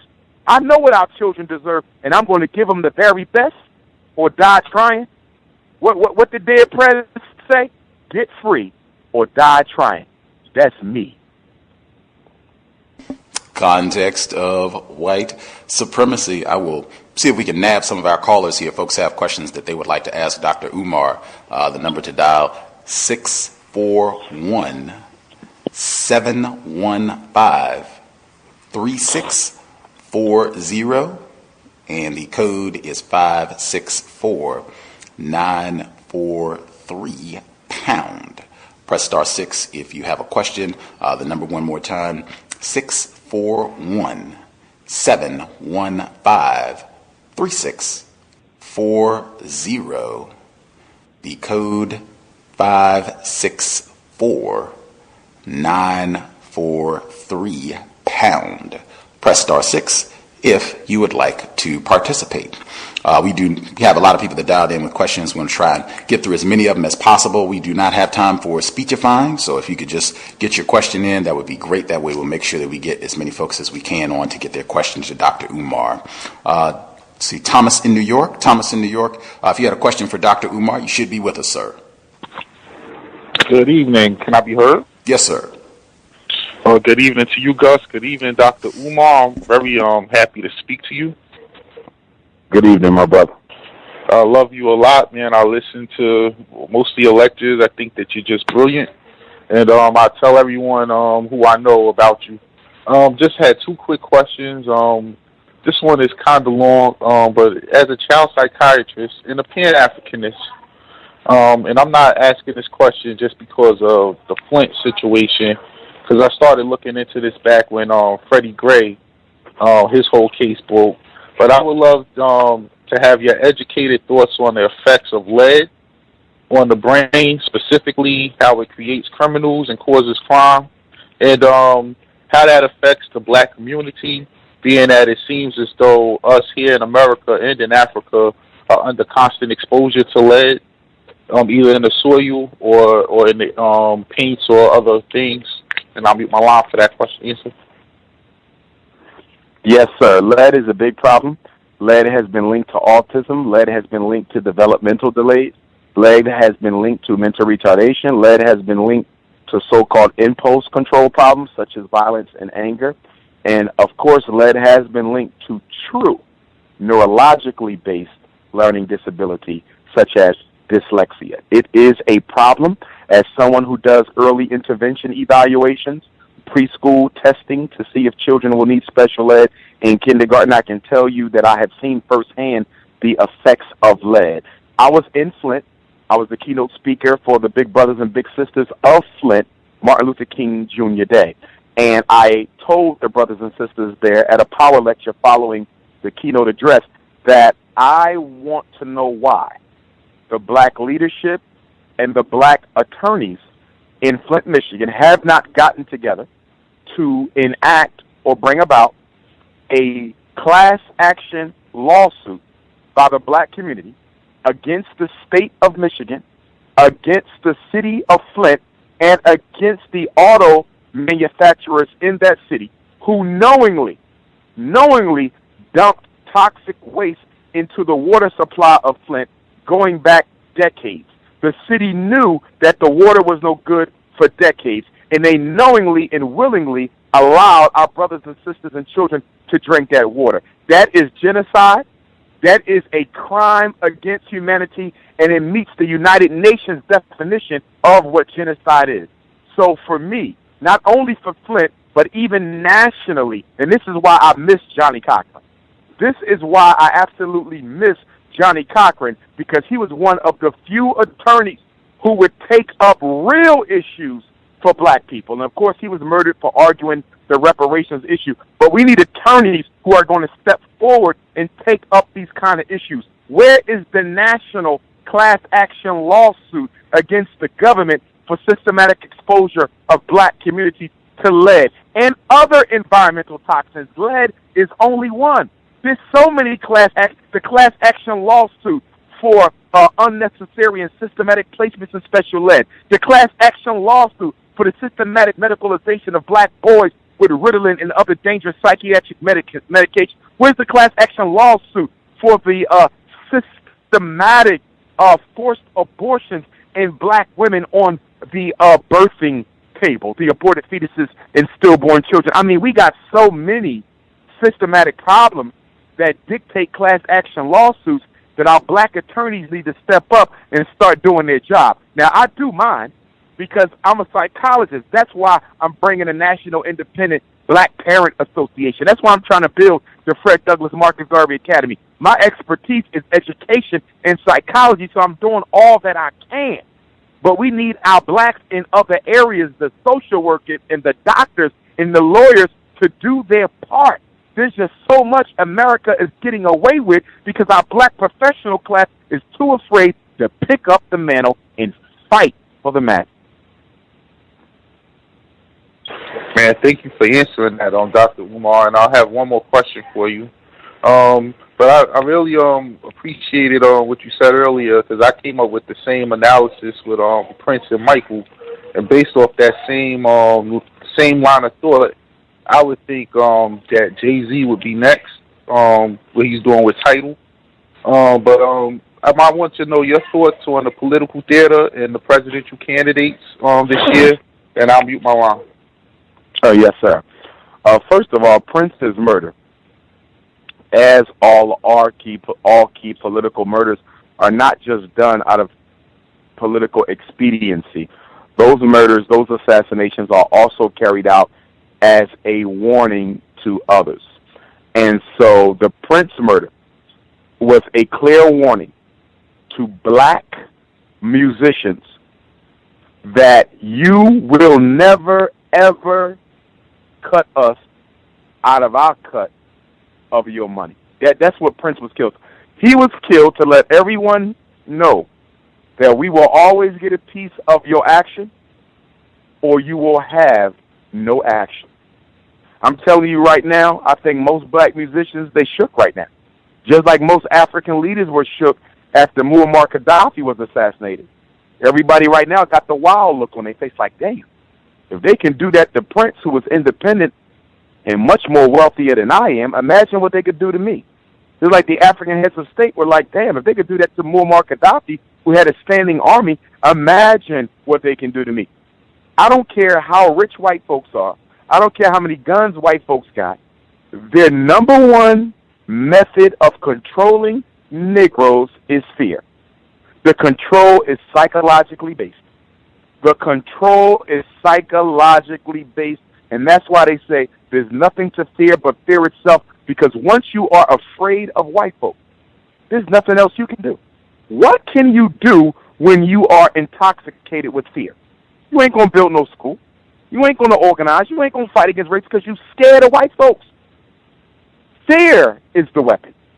More than the guns, it's the fear that controls black folks. Now, your question relating to the political theater, as you appropriately termed it, and I agree, that's all it is, it's theater. We do not choose the President of the United States. We never have, and we never will.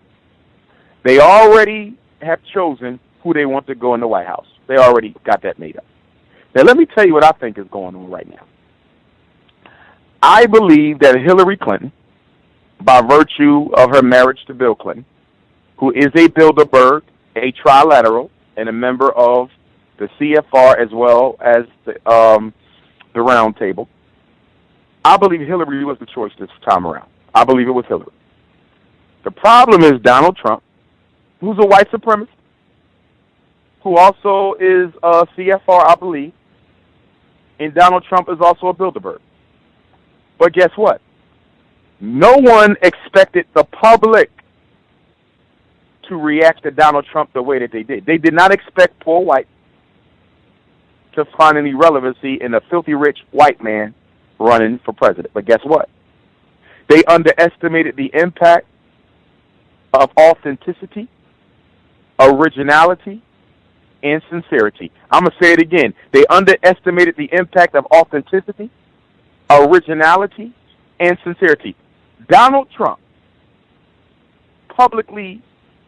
his public presentation is total opposite that of President Obama. Obama was a wimp. Obama was a coward.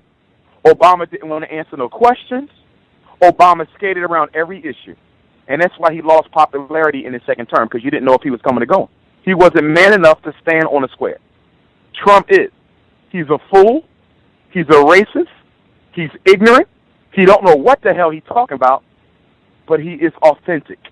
He is original, and he is sincere. And white folks were so fed up with the Clintons and so fed up with the Bushes and so fed up with the Obamas that when Donald Trump began to speak how he felt, it may have not been the truth, but it was truthfully Trump. White folks were thirsty for an honest politician. And whether Trump is honest or not, and we know he's not, at least he appears to be. So now the Republican National Convention got a problem. Here's their problem. They have been all on the media saying that no matter how many votes or primaries that Donald Trump wins, he will not be our nominee. Our convention is controlled by delegates and super delegates. And if Donald Trump don't get enough of our delegates, he is not getting a nominee. We don't care how many primaries he wants. In other words, they're telling their Republican Party members that you do not choose our nominee. We do. They have a problem, gentlemen. White supremacy has an internal issue. Now, this ain't got nothing to do with white folks. Excuse me. This ain't got nothing to do with black folks. But I want you to understand this, because as the quote goes, the best laid plans of men often go astray. Here's the issue with the Republican National Convention. If they do not nominate Trump and they give it to someone else, all the Republicans are going to see that their vote don't count, that the whole system is rigged, which it is anyway. And you know what's going to happen? If they nominate somebody else, the Republican folk, being so upset and hurt and disappointed that their party overlooked their opinion, they're not going to vote at all. And the power structure will get its president in Hillary Clinton. So the Republicans got a problem. We don't want Trump. But if we give him if we don't give him the nomination, we're going to have an internal rebellion within our party. Now, let's say they do give him the nomination. Now the power structure got a problem. You want to know why? Because you got intelligent Hillary Clinton, intelligent woman, knows how to play the game. Her husband is one of the most popular presidents of all time, even though he lied under oath. But Hillary is the same old thing. She's the same old gatekeeper for white folks. Rich white folks against the poor white folks. I ain't even talking about us. We don't matter. Okay? So, in a head-to-head competition, I don't see how Hillary's pre-scripted questions and answers are going to compete with Donald Trump's off-the-cuff authenticity, originality, and sincerity. Now, let me take y'all back real quick, and I'm going to end this real quick so we can go on. In 2000, Al Gore ran against George Bush for the presidency of the United States. Most of y'all remember this because it was a historical election. Why? Because Al Gore beat George Bush in the popular vote. He beat him. But George Bush got the White House because he received 2 more popular votes. He's Skull and Bones. He's Rothschild. He's Bilderberg. He's Trilateral. He's CFR. They said, don't know Al Gore get in over our boy. So they trumped the system, gave Bush 2 more votes, and said, Donald Trump, although you had 1 million more popular votes, that shit don't matter. We decide who runs the country. What did Al Gore do? He went quietly into the wind. The very next time the Nobel Peace Prize came out, they gave Al Gore a Nobel Peace Prize for environment to placate him for robbing him of the presidency. In your lifetime, you saw the people choose one person and the power structure choose another. Let's fast forward to 2016. Here we go, 16 years later. If they do that shit to Donald Trump, let's say they do it to Donald Trump. Donald Trump wins the popular vote over Hillary, assuming that they're the 2 nominees. Donald Trump wins the popular vote over Hillary. Donald Trump wins by 1 million votes. I think he'll win by more. But Donald Trump wins by 1 million popular votes. But Hillary gets 2 or 3 or 4 or 5 more electoral college votes. Do you think Donald Trump is going to ride into the wind like Al Gore did? Hell no. Donald Trump is going to expose the American electoral system as a con game and a fraud, which is what it is. And he's going to incite poor white folks to rise up. He's not going to speak of violence. But in exposing the system, they will get violent. Donald Trump has the ability. I don't know if he has the courage. I don't know if he has the courage. But Donald Trump has the ability to foment a rebellion in this country of poor white folks against the government, as was done in the 1700s by the American colonists against the British Crown. I don't know if he got the courage. But in your lifetime, you may see a civil war kicked off if they give Hillary that White House, although Donald Trump wins the popular election. America got an issue because they never expected him to get this far. Let's see how this plays out. Context of white supremacy. Caller at 5640. Did you have a question for Dr. Umar? You should be with us. Good evening, Dr. Johnson and Gus. Good evening. Hi. I wanted to ask Dr. Johnson what he thought of the young girl who died in the bathroom as a result of being part of the fight amongst, I guess, other girls, and just also just the seeming intra-group violence that a lot of, I've noticed a lot of black youth are part of. There was another brawl in Georgia, just outside of Augusta, where I think ultimately 9 people were charged, and as a result of a young man who died. And so I just wanted to get Dr. Johnson's thoughts on those. Thank you. Yes, excellent question. I'm very familiar with this situation. I have people who are down in Wilmington, which is only a 30, 40-minute ride from Philadelphia. I am very saddened by the situation. For those of you who are not familiar, about 2 or 3 days ago in Wilmington, Delaware, a young sister, 15 years old, 10th grader, got jumped in a bathroom by other girls. And I believe she was in the stall. And I also heard that other boys came into this girl's bathroom, and they began to beat her up over a boy.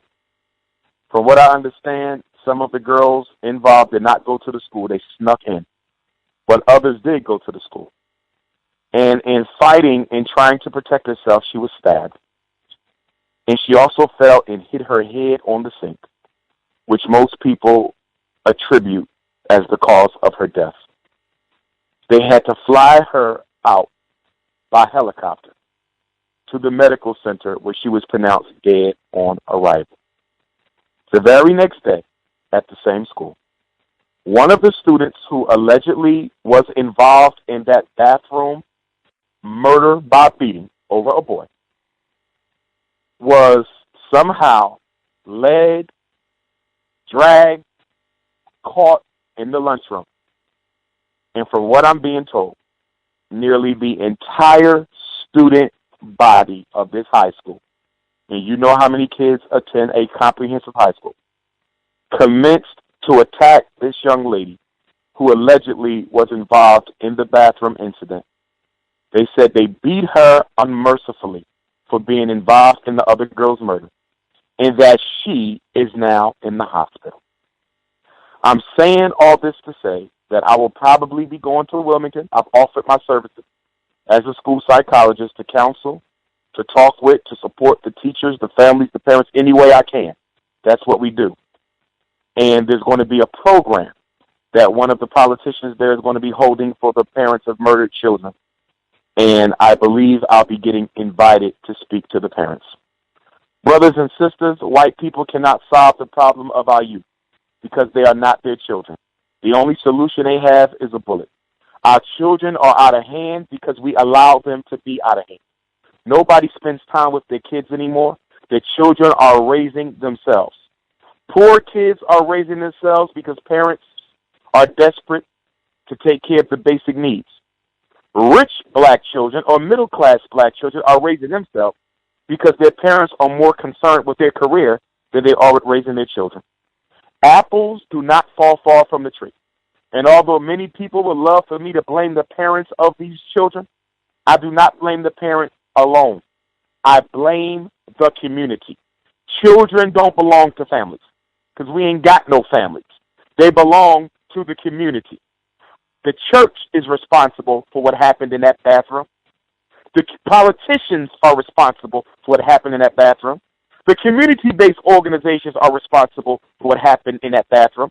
The fraternities and sororities are responsible for what happened in that bathroom. The local black businesses are responsible for what happened in that bathroom. All of us on this phone are responsible for what happened to that bathroom. We need to take back our community. We need to take back our youth. And until we do, this situation is going to continue to spiral out of control. And I'm telling you what's going to happen if we don't do something quick. What's going on in certain African countries is going to start happening in this country. When the youth take up arms, and rise up against the entire community. If we don't check this shit soon, we're going to have to fight our children to get it back under control. Mm-hmm. Definitely appreciate that question and the response, Dr. Umar. The caller, I think this is our retired firefighter in Florida, unless I'm mistaken. Did you have a question for Dr. Umar? Greetings, can I be heard? Yes, sir. Yes. I have two questions. First question to Dr. Johnson. With the advent of suspensions, expulsions, even tardies and other records that go within your grade school files, could you explain to us on how those records actually filter into a student as they become a quote-unquote adult, and how that can factor in to employment, getting loans, or other important things that a person is going to have to rely upon in order to compensate themselves and be able to take care of family later on in life? When a student leaves high school, whatever was in that record can be requested as part of the application process for the military, for college, for trade school, or for a job. So that record always exists, and it can always be requested or subpoenaed. It is never a foregone conclusion. Now, most school districts hold on to records. I think they're required by law to keep them for 10 years. So basically, after 10 years, it will be difficult to access them. But, of course, we all know that after those first 10 years out of high school, those are the most critical in terms of a child laying the foundation for their future. What I often recommend that parents do over and over again, and I'll be recommending this again tomorrow, on tomorrow morning, 6 to 8 a.m. parent call for those who have questions about their children. Please call in. You should request a copy of your child's record once every 3 years at the minimum. You can do it every year if you want. But at least once every 3 years, I think, allows you to stay on top of the documentation therein, because federal law allows you to challenge any documentation in your student's record that you feel is inaccurate or inaccurately reflects upon your child. Suspension notices, write-ups, test scores, anything that was exaggerated, anything misrepresented, anything that does not reflect the actual truth of the situation can be removed. Every school district must have an officer that oversees parental complaints and challenges to student documentation. This is a must for black parents, because so many of our children are being denied entry into certain colleges, private schools, independent schools, even charter schools, because of documentation that reflects negatively upon them in the student record. So please, parents, if you're on this call, get a copy of your child's record. A three-sentence letter. Principal Johnson, I am requesting a complete copy of my son, Robert Thompson's student record to include all discipline, standardized tests, classroom, special education, and other documentation. Anything that has my son's name on it in your school, I would like to have a copy. I understand that this is my right under the Federal Educational Rights and Privacy Act of 1974, FERPA 1974. Please let me know if there is a cost associated with my request. And please let me know when I can expect to pick up my copy. They normally will charge you for the copy. It's only about $20. It's no big deal. And it normally takes a week or two to present the documentation. It is the law. You cannot be refused.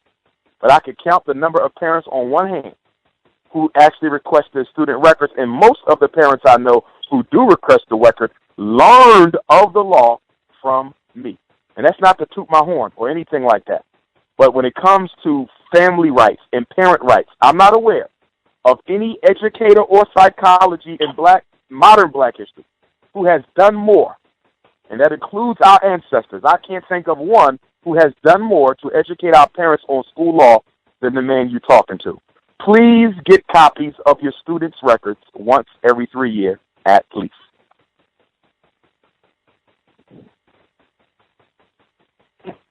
Thank you, sir, for the information. Thank you. Thank you, my brother.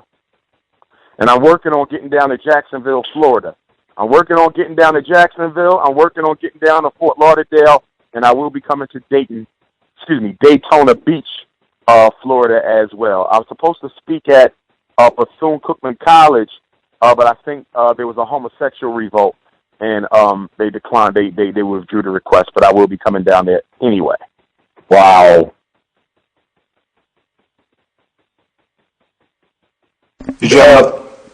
Go ahead. Did you have another question?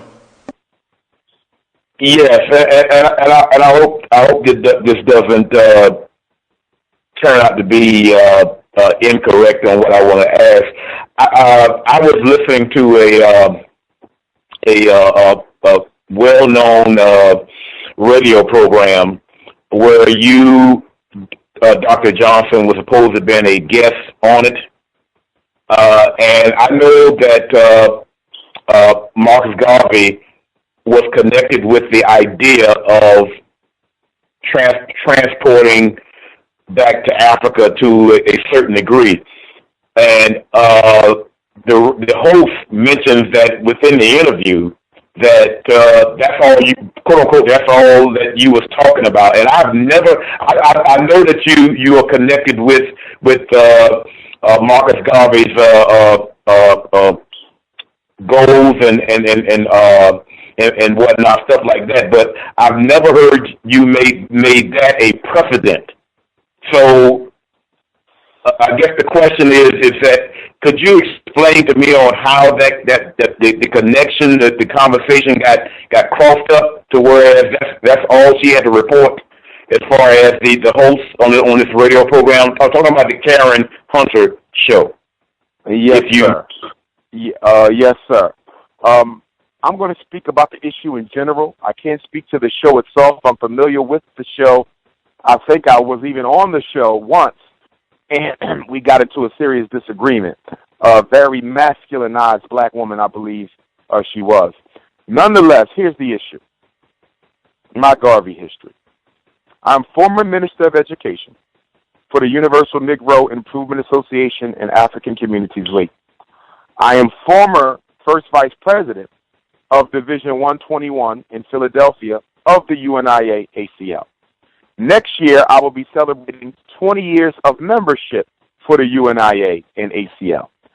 I have been a Garveyite all of my life, and many people, by virtue of my prominence and stature within the black consciousness community as well as on the international scale, I am probably the foremost Pan-Africanist in the world at this particular time. And with being that, I am also the foremost Garveyite in the world. And so there's people, for reasons of jealousy and animosity, who do not like the fact that I am the most prominent Pan-Africanist and Garveyite in the world. For example, I had an issue with the UNIA going back to 2005, 10 years ago, where I was threatened to have been thrown out of the UNIA, but I never was. And when I resigned as Minister of Education, I gave it up freely. I was invited by the Embassy of Jamaica. The Embassy of Jamaica in Washington, D.C. invited me to be the keynote speaker for the Marcus Garvey program. They informed me at the time that one of the leading members of the UNIA, who is the current President General of the UNIA, had contacted them and tried to persuade them to uninvite me. But because I was who I am, and because there's no one who carries the energy of Marcus Garvey like Dr. Umar Johnson, they allowed me to come over and above the objections of the organization itself. So that might help clarify some of that. I am not an officer in the UNIA. As I said, I resigned those titles. But I am still a member of the Baltimore division of the UNIA ACL. And I have my own organization, Team Pan-African, a.k.a. the International Movement for the Independence and Protection of African People, through which I do all of my Pan-Africanist work. And that is because the UNIA ACL has been plagued with internal fights, power structures, power struggles, and divisions. There's two UNIAs right now, at least two. It's split because of unfair dealings and unfair practices. So when you meet people in the UNIA, you got to ask them, which one do you belong to, because it's been split, which is such a shame and dishonor to the legacy of the Honorable Marcus Messiah Garvey, because the UNIA split before. There's been at least 2 or 3 splits in the UNIA, and it had to be healed. Mind you, this is the largest and most successful black organization in modern history. This is the organization that gave us the red, black, and green flag. This is the organization that laid down the ideological overthrow of white supremacy in Africa. So there's Garveyites who take issue with me because of my prominence as a Garveyite. But it don't stop there. Some of you who follow my work know that I just went through something today. Today I had to go through something because a relative of mine, as you know, I'm related to Frederick Douglass, by way of his first cousin, Stephen Henry Bailey, and half-brother, Stephen Henry Bailey. Their mothers were sisters, and the slave master was their dad. The same Stephen that Frederick Douglass talks about in his autobiography. That's my 4 times great-grandfather. But there's a Negro within the family who's trying to position himself as a Frederick Douglass expert. He attacked me, and so I had to respond. So not only do I have those issues with Garveyite, I got issues within my own family now, the Bailey family, of Negroes who are tired of my name being associated with Frederick Douglass. That's just jealousy and envy. I don't pay it any mind. Even if I was not related to Frederick Douglass, even if I was not a Garveyite, I would still be where I am because I was put here by Almighty God. And I say that humbly. I got a job to do. I got a destiny to carry out. My name, Ifa Tunde, means destiny has returned. I was named that. I didn't name myself. I was named that. So I'm just staying focused on what I got to do. I give my life to our people. I'm not a hotep hustler. The money that I make from lectures goes right back into my programs, not to mention all the free work I do under the table that nobody knows about because you're not supposed to brag about stuff you do from your heart because that taints your blessing. So I'm just going to keep on keeping on. But people like that are going to come and go. We just got to stay focused and not get distracted by all the nonsense and tomfoolery that exists within the so-called black conscious communities. Appreciate that. Retired firefighter. Caller at 9769. 9769. Did you have a question for Dr. Umar? Greetings. Can I be heard? Yes, sir. Good evening, Dr. Umar. I read a report that the suicide rate in the United States is at a 30-year high, where the rate for white men and white women increased and the rate for black men decreased. I was wondering, what were your thoughts on this? Yes, sir. Well, firstly, I do not believe that the rate for black men and black women has decreased. And I say that as a therapist and as a school psychologist, I'm constantly hearing about suicides. I just heard about a suicide last week or the week before last. I heard about a suicide attempt last week. Suicide for black men has been up 800% since the 1980s, and for black boys, even higher. Now, if there was a decline, you got to remember that it can lie with statistics. Let me tell you what a decline can be. A decline can be that the black male suicide rate has went up 800% in the past 20 years. But because it dipped below that level by 0.5% in 2015, you know what they will say? They will say black suicide has went down. Because one less person took their life, they'll say that black suicide went down. So it's very important to look at the numbers, which they don't like to show you. They love to give you the interpretation. See, you don't want nobody's interpretation. Give me the facts and let me arrive at my own interpretation. But white folks don't like to do that. They like to give you their interpretation. And they want you to treat their interpretation as the fact. And that's why as black people, I'm constantly trying to teach and train our people to separate the facts from the interpretation. You see? Now, here's the thing. I do agree that suicide is at a 30-year high for everybody. You know why? Because people in America are miserable as hell. That's why the Trump situation is a threat to the power structure. That's why the Trump situation is a potential threat. Remember, if he ain't got the courage, then nothing I'm saying is going to mean anything. Let me say that again. If Trump ain't got the courage or the real sincerity, Nothing I'm saying about a rebellion is going to mean anything. But he has the potential. He has the potential to sow the seeds for another civil war in this country, a significant one. But with the suicides, people are miserable in this country. People are out of work. People are unhappy. People are unmarried. People are strung out on cigarettes, alcohol, television, shopping, sex. People are miserable in this country. Look at all the suicide killers. Look at all the random acts of violence. Look at all the violence in our neighborhood. But the reason America looks healthy is because America is rich. America looks healthy because America is technologically sophisticated. See, that's why as African people, we have to return to our culture.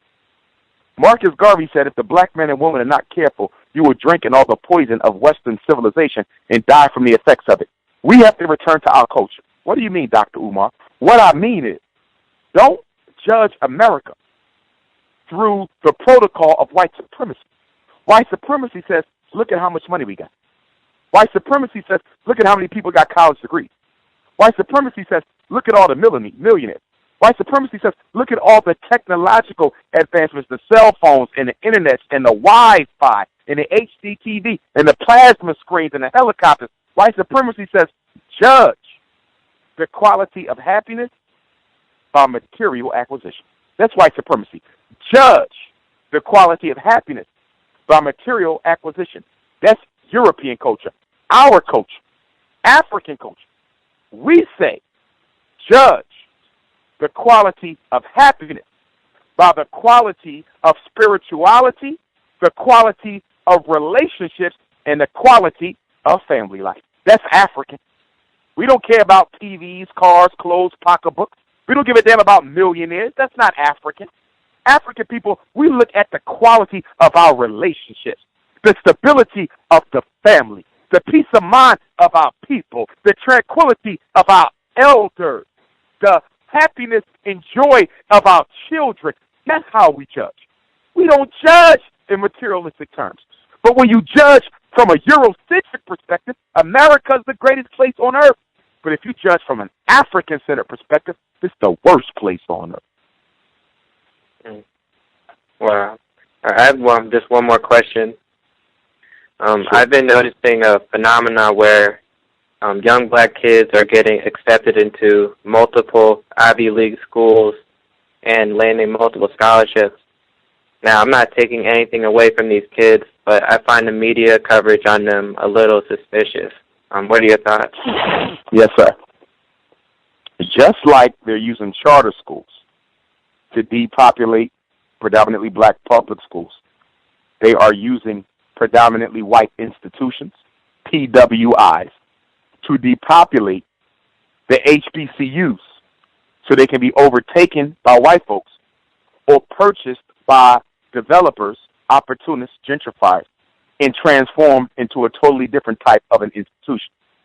A couple of months ago, we had a situation where black students at predominantly white institutions led by the football players at the University of Missouri rose up in protest against white supremacy. I was happy. I was ecstatic. I was proud. Not because I agreed with the methodology or even the purpose, but because I was tired and thirsty of seeing a lack of political activism by black college students at HBCUs or PWIs. Have you realized that in the past 40 years, we've had almost no campus-based black protest activity? Huey P. Newton was a college student. H. Rap Brown was a college student. Stokely Carmichael was a college student. The sit-in movement was led by college students. The Freedom Ride was led by college students. Dr. King may have been the face of the civil rights movement, but it was college students that fueled it. But that ended with Dr. King's murder because the United States government decided upon a plan to create a black bourgeoisie, and by uplifting college-educated black folks, that would separate them from the rest of us and create a talented tenth. But you know what began to happen under the Obama administration? Because of Obama's neglect of black folk, college-educated blacks were beginning to see that there was no difference between them and the poor blacks. Yeah, they had a bachelor's degree. They had a master's degree, but guess what? They were still in the homeless shelter. They were still in the welfare line. They were still in need of Medicaid. So the black college students said, wait a minute. I'm supposed to be doing better because I got this paperwork or I'm in this university. But under Obama, white supremacy got so bad that it tore away the illusion of difference that allegedly existed between poor blacks and college-educated blacks, and they stood up to rebel. And I was happy for that. And I would never, ever demean it. I was proud of it. I was even happy at it when I had a chance to address the student protesters in Cape Town, South Africa in October. That was historic. But guess what, y'all? There's a contradiction. What is the contradiction in the black student protest at the predominantly white institution? Here's the contradiction. St. Paul's College is closed down for lack of black student enrollment in economics. St. Augustine is being threatened with closure. Cheney and Lincoln University threatened with closure. Wilberforce and Central threatened with closure. If you really want to fight against white supremacy, you don't beg them to treat you right as you give them $20,000 or $30,000 of your money. That doesn't make any damn sense to beg a man to treat you right because you're paying them $30,000 a year at a Division I school. If you really want to fight white supremacy, you cripple it. And how do you cripple white supremacy? You take your $30,000 and give it to Howard, give it to Hampton, give it to St. Augustine, give it to Cheney, give it to Lincoln, give it to Wilberforce, give it to Central. But you don't give it to the white folks. So the irony or the hypocrisy, or should I say the mistake, because they babies. So we never want to criticize our babies. Let them get their feet wet with struggle. Sometimes we can be too quick to criticize. I didn't criticize the young folks because I'm glad they're doing something. But as they grow and develop their political consciousness, I need them to see that the right act would have been to withdraw and take your money and your time to the HBCUs. Wow. Thank you for answering my questions, Dr. Umar. Thanks for taking the call, guys. Yes, sir. Caller at 0613. 0613. Did you have a question for Dr. Umar? Caller, last four digits, 0613. 0613. Did you have a question or are you just listening? Javier? Yes, sir. Hey, how's it going? Greetings to the host and greetings to the guests and listeners and callers. I just had a quick question. I'm in Milwaukee, Wisconsin, and where I am, it's a whole lot of daycares, and it's like a thriving business, I would say, and I see a lot of black people, man, going into that business, and they going into it with the intention of, like, to make money. There's no, like, thought of developing the children into high-functioning human beings, and I wanted to know, and I think you said you was in Pennsylvania, like, where you at? Are you seeing the same thing? If not, what's your take on what I just spoke about? And if you are seeing the same thing, just what's your take on, people looking at the children as money instead of just developing them as to the highest functioning person that they can be? And thank you for taking the call. Well, I would say to your question, my brother, that you hit the jackpot, that black children are still the slaves of America. Black children are still the opportunity of America. Black children are still the commodities of America. You are absolutely right. I see all kinds of daycares and so-called preschools, not just in Philadelphia, but around the country. And there are exceptions to the rule. Let me be clear. There are exceptions to the rule. However, they are few, and far in between. That's why we need the Fred Douglass Marcus Garvey Academy. Because I'm sick and tired of testing kindergartners for special ed when the only problem they have is they went to a daycare that did nothing but play music, dance, sing, and put them in front of racist cartoons all damn day. We got kids coming out of preschools who can't even spell their name. Wait a minute, this child been with you for 2 years. His whole 4th year of life, his whole 5th year of life, and in many cases they've been in the preschool since they was in daycare, so from birth to age 6, and don't know their numbers.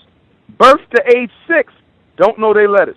Birth to age 6, don't know their address. Birth to age 6, don't know their parents' names. Birth to age 6, can't spell their own name. It is a travesty. I am so tired of people hustling our children. It makes me absolutely sick to my stomach. But that's all right, because we coming. We coming with that Fred Douglass Marcus Garvey Academy. We coming with that state-of-the-art daycare. We coming with that preschool. And when I say state-of-the-art, I'm not talking about laptops and HD TVs and iPhones. That's not state-of-the-art. That's distraction. I don't need that in my school. When I talk about state-of-the-art, I'm talking about teaching them kids how to read by their 3. When I'm talking about state-of-the-art, I'm teaching them children how to count by the time they 2. When I mean by state-of-the-art, I mean state-of-the-art instruction to maximize the cognitive process of the melanated brain. That's the state-of-the-art I'm talking about. See, black parents are getting distracted by the way the schools look. Oh, this is a beautiful school. My child got an iPad. My child got their own laptop. They go on field trips. But is your child learning any damn thing? We got to get back to the basics. I don't care if the school got a dashiki. I don't care if the kids know some Swahili words. I don't care if they can beat a drum. I don't care if they got a laptop. I don't care if they got an iPad. I'm judging that school by one thing and one thing only: academic and intellectual proficiency. All of the window dressing and surface dressing means nothing to Dr. Umar. Why do you think none of these independent African schools called me in to do an evaluation? I evaluate schools. I evaluate. They're not calling me in. They don't want nobody to tell them what they need to do better. But they all on Facebook talking about we got an independent African school. We doing this. We doing that. But who has evaluated the quality of your instruction? Of course, the black parents love you because they don't know no better. All they know is their kid ain't being suspended. All they know is their kid learning about black history. All they know is their kid got a black teacher. So they calm. It's better than the public school. It's better than the public school. But is it the best type of school for our children? I'm telling you, brothers and sisters, when FDMG come, we exposing. And I don't mean exposing by going to any school and saying anything, but we just going to expose by the quality of what we do. And when we open, we will respectfully accept any challenge from any white school, Asian school, Arab school, African-centered school for a healthy competition, a healthy academic competition between the students. I would love to see that because a lot of parents got their kids in these so-called African-centered schools and they ain't learning nothing. They ain't learning nothing. They got 2 or 3 kids who excellent and the rest of them struggling like hell. And that's not all of them. We got examples of schools that, independent African schools that are doing a good job. We got examples of not independent because charter schools can't be independent, but we got examples of African-centered charter schools that are doing a good job. Don't get me wrong. There's some schools out there that are doing a good job. I'm not saying everybody's bad. Don't take that from me. But I know for a fact that some of them ain't doing nothing but a whole time hustling your money because you don't know how to evaluate instruction. I know how to evaluate instruction.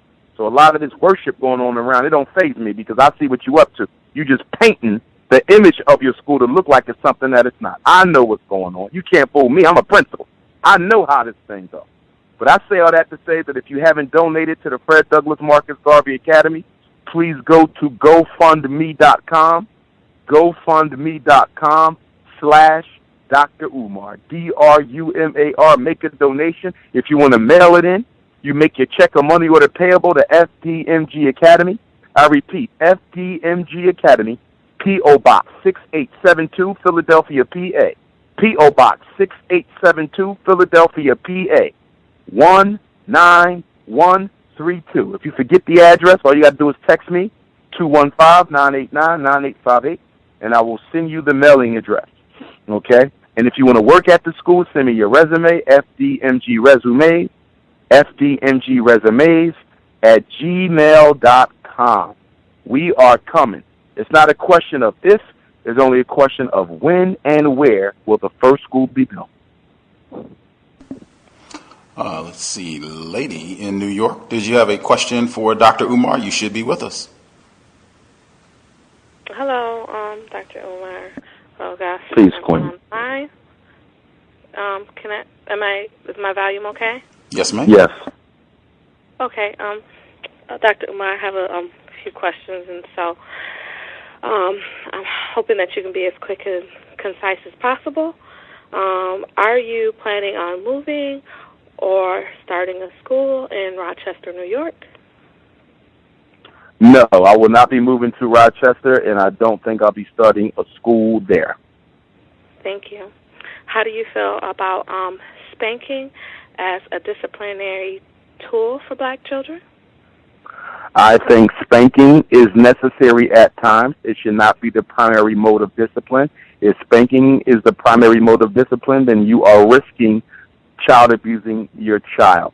Spanking should only be done, in my professional opinion, when it is warranted, and I would say that it is only warranted when the child does something that is so significant of an infraction that it could significantly put their life or someone else's life or safety at risk.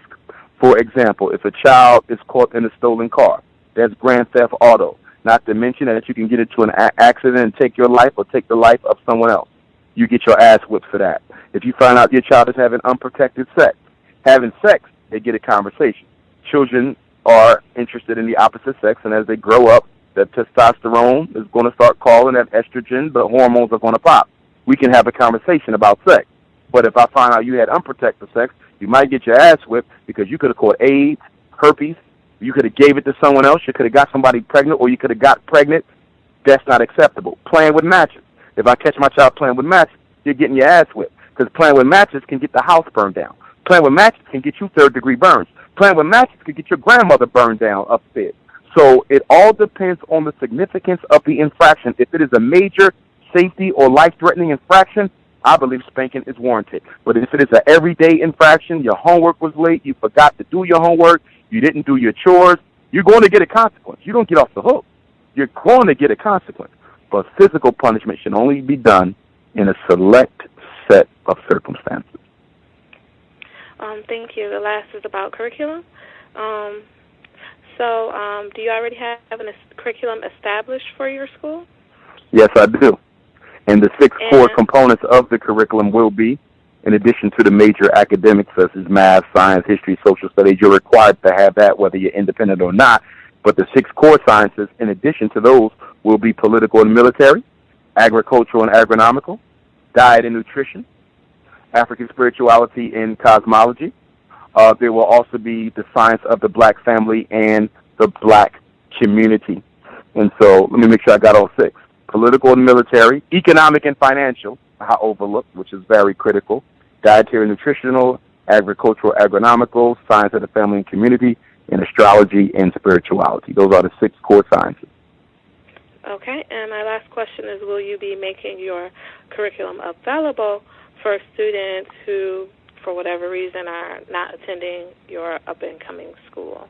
Okay, the way that's going to go is the school is going to come first.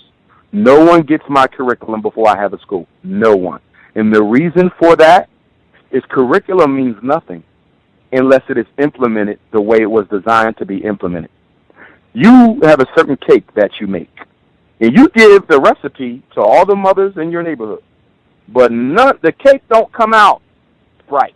You gave them the curriculum. Your recipe is your curriculum. They made the cake, and all of them did it wrong. You know why? Because they didn't have your direct supervision. Curriculum is only as good as the supervision and implementation. So what I have to do is I have to show that my curriculum works before I give it out. So if somebody comes back and says, well, this don't work because I tried it, I can say it's working because I got 500 students, and all of them are at the top of their game compared to anybody on the planet, not just America. See, I'm not comparing my students to white kids in America because they're at the bottom of the list of the most 25 industrialized nations in the country. Why am I comparing my kids to white kids? That's what the Afrocentric schools do in the black charters. They say, well, look where we are compared to the white kids of America. But look where they at. They're nowhere. That's no comparison. Comparing yourself to the worst of the pack, that means nothing.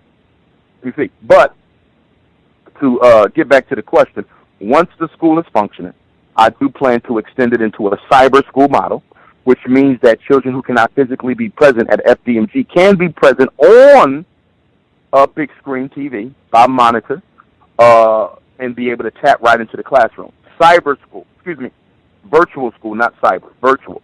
Virtual means they're in the classroom. They can see the teacher can see them, they can see their classmates, and the classmates can see them, and they can be educated by virtual school. However, they will still have to come to the school 4 times a year to get a mandatory academic and social boot camp, because the primary responsibility of schooling and FDMG is to socialize the children. You cannot be a part of my community if you only participate by way of big screen TV. The monitor is not enough. I need you to feel me. I need you to feel your classmates. So even our virtual students will be required to come to the campus at some times during the year. Do you have I'm sorry, I know I said I had one more question. Do you have an estimated time frame on when you plan on opening your school? Yeah, when y'all give me all the money I need to open it. Oh, so I have donated. And I thank you for that. My first choice is still the St. Paul's College. It's still available. I'm still shooting for that. We're going to be crossing $700,000 shortly, so we're almost to $1 million. Once we hit $1 million, I'm going right back to St. Paul's and say, listen, I got $1 million now. Don't nobody else want the school but me. Can we please stop playing games, and can y'all please give me the school? Because while y'all sit here with an empty-ass campus, we got millions of black kids who are going to shit because y'all worrying about money and not worrying about their future. So I'm hoping that when we cross that $1 million mark, I'm hoping I can step to them and get that school. But if I don't, we're not going to cry over spilled milk.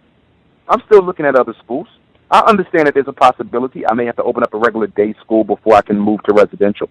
If we got to crawl before we can walk, then so be it. If we got to crawl before we can walk, so be it. But the school is coming. It's coming soon, and it will definitely be here within 24 months. I can guarantee you that. Thank you for your time. I'll mute my line. The caller at 0022. Did you have a question for Dr. Umar? What's going on, Dr. Umar? Peace, my brother. How you doing, man? I'm from Philly like you.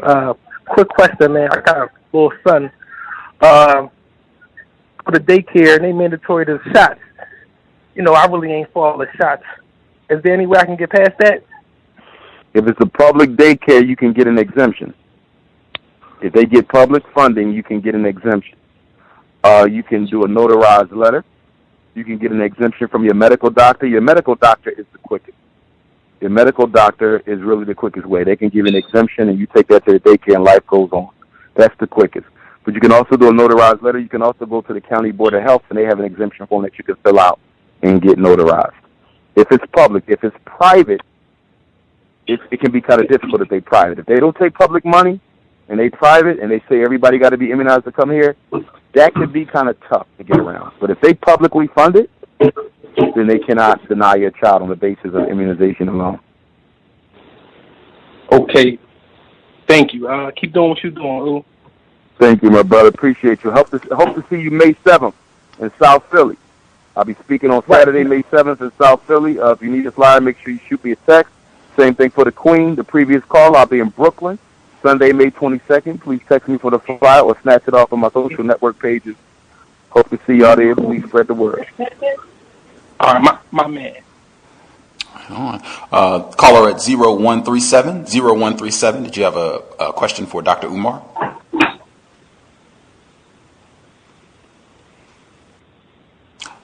Caller at 0137. 0137. Did you have a question, or are you just listening? No, I have a question. I definitely have a question. Okay. For Dr. Umar Johnson, peace to you, brother, first of all. Peace, beloved. The question I have is that, do you have a plan B in case this plan for this school doesn't go through? And also, how do you feel about the media, far as us not having a media outlet? I personally feel that you have enough funds right now as to where maybe you should pursue that goal of awakening the people through a media, a pro-black media, because that's something that we don't have. Far as the school thing, I'm gonna be real with you. I personally have not donated because I looked at it from a business perspective, and I didn't see certain things really add up on that. But if you have deep enough pockets right now, have you thought about pursuing the media? Because brother, we don't have that, and we have a whole lot of schools and ideas for schools. Okay. First of all, the people who donated to the FDMG Academy fundraiser donated for the FDMG Academy fundraiser. Those monies have been entrusted to me for the purposes of building up a school. I cannot, in good conscience, or even in good business sense, take money that has come to me for purpose A and decide that I'm going to use it for purpose B. That is dishonest, and that is not good business integrity. So I'm not going to do that. Furthermore, I consider the school to be more important than the media network. I totally agree with you. Totally agree with you. We need it. But even with a media system, nothing is going to change with you giving black people accurate information about their reality when they still hate each other and can't sit down at a table to organize and do something about their reality. The psychological revolution must precede every other revolution. It must precede the informational revolution. It must precede the cultural revolution. It must precede the economic revolution. It must precede the community revolution, because the mind is the first frontier. And if you do not change the way black people think, you change nothing about black people. So I do agree with you. It is critical that we create that network, but it is not more critical than education. As far as you not donating, that is your right, and I don't take an issue with that. As far as your reasoning for not donating, I don't agree with that. There's nothing to add up when someone is trying to raise $2 million to purchase a campus that costs $2 million. If we have $600,000, that's not $2 million. So there's nothing to add up except the money we have, and once we get to $2 million, we will buy the school. Or if I see something that is better or comparable to that school, I will then take the money and do that. The biggest problem I have, not with you, my brother, because you have been respectful in your disagreement, but the biggest problem I have with a lot of Dr. Umar haters, because it's only the haters who are trying to attack the fundraiser because they're jealous that they can't raise that type of money. Many of the other scholars in the conscious community, they got GoFundMe pages, and you can go to their GoFundMe page and see that I raised more money than all of them put together. So it's a jealousy and an ego thing. But the interesting thing about it is nothing complicated about the fundraising. From the beginning, we've stated what we wanted to do. We wanted to raise $4 million to buy the school and also give us the money to renovate the school. And then we reduced that to $2 million to just acquire the school and then at some future time raise the monies necessary for the renovation. So it's a very cut-forward thing. There's nothing complicated about it. If you say you need to raise $500 to buy a car to get to work, and you only got $300, and somebody comes and say, well, what you doing with the $300 we gave you? Well, I told y'all I need $5. Well, we need to see where the money at that the $300 we gave you. Well, that's real simple. That's real simple. The money is sitting in the FDMG Academy school account. And what is even more interesting is when I get a donation, even when you donate to GoFundMe, and you could probably call GoFundMe and ask, they could probably tell you this. When y'all transfer the funds out of the account to Dr. Umar Johnson, can you please tell me if the money goes into Dr. Umar Johnson's account or if the money goes into an FDMG Academy account? It's real simple. If I'm taking a check that says FDMG and putting it in my bank account, that's fraud. You go to jail for that shit. And what's more interesting than that, do you really think, being the foremost scholar on the planet right now, being the most requested scholar in the world right now, do you really think the IRS and the CIA and the FBI, who probably watching every second of my damn life, are going to let me take money out of the school account and put it in mine, or take money out of a GoFundMe account or a check or money order that clearly says FDMG and put it in my account? You think they're going to let me do that shit without no consequences? I mean, it's real simple.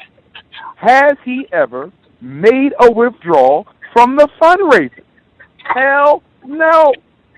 When I needed to get a lawyer to represent my bid to the auction for St. Paul's College, did that money come out of the fundraiser money? Nope. Guess where that money came from? My damn pocket. When I went down to St. Paul's to go down there and meet with the president and pay my video team to produce that documentary, did that come out of the fundraiser money? Hell no. When I travel the country now looking at different schools and talking to lawyers and real estaters and paying people to come and give me assessments on what it would cost if I buy this building to fix it up, does any of that come out of the fundraiser? Nope. That comes out of the damn lecture money.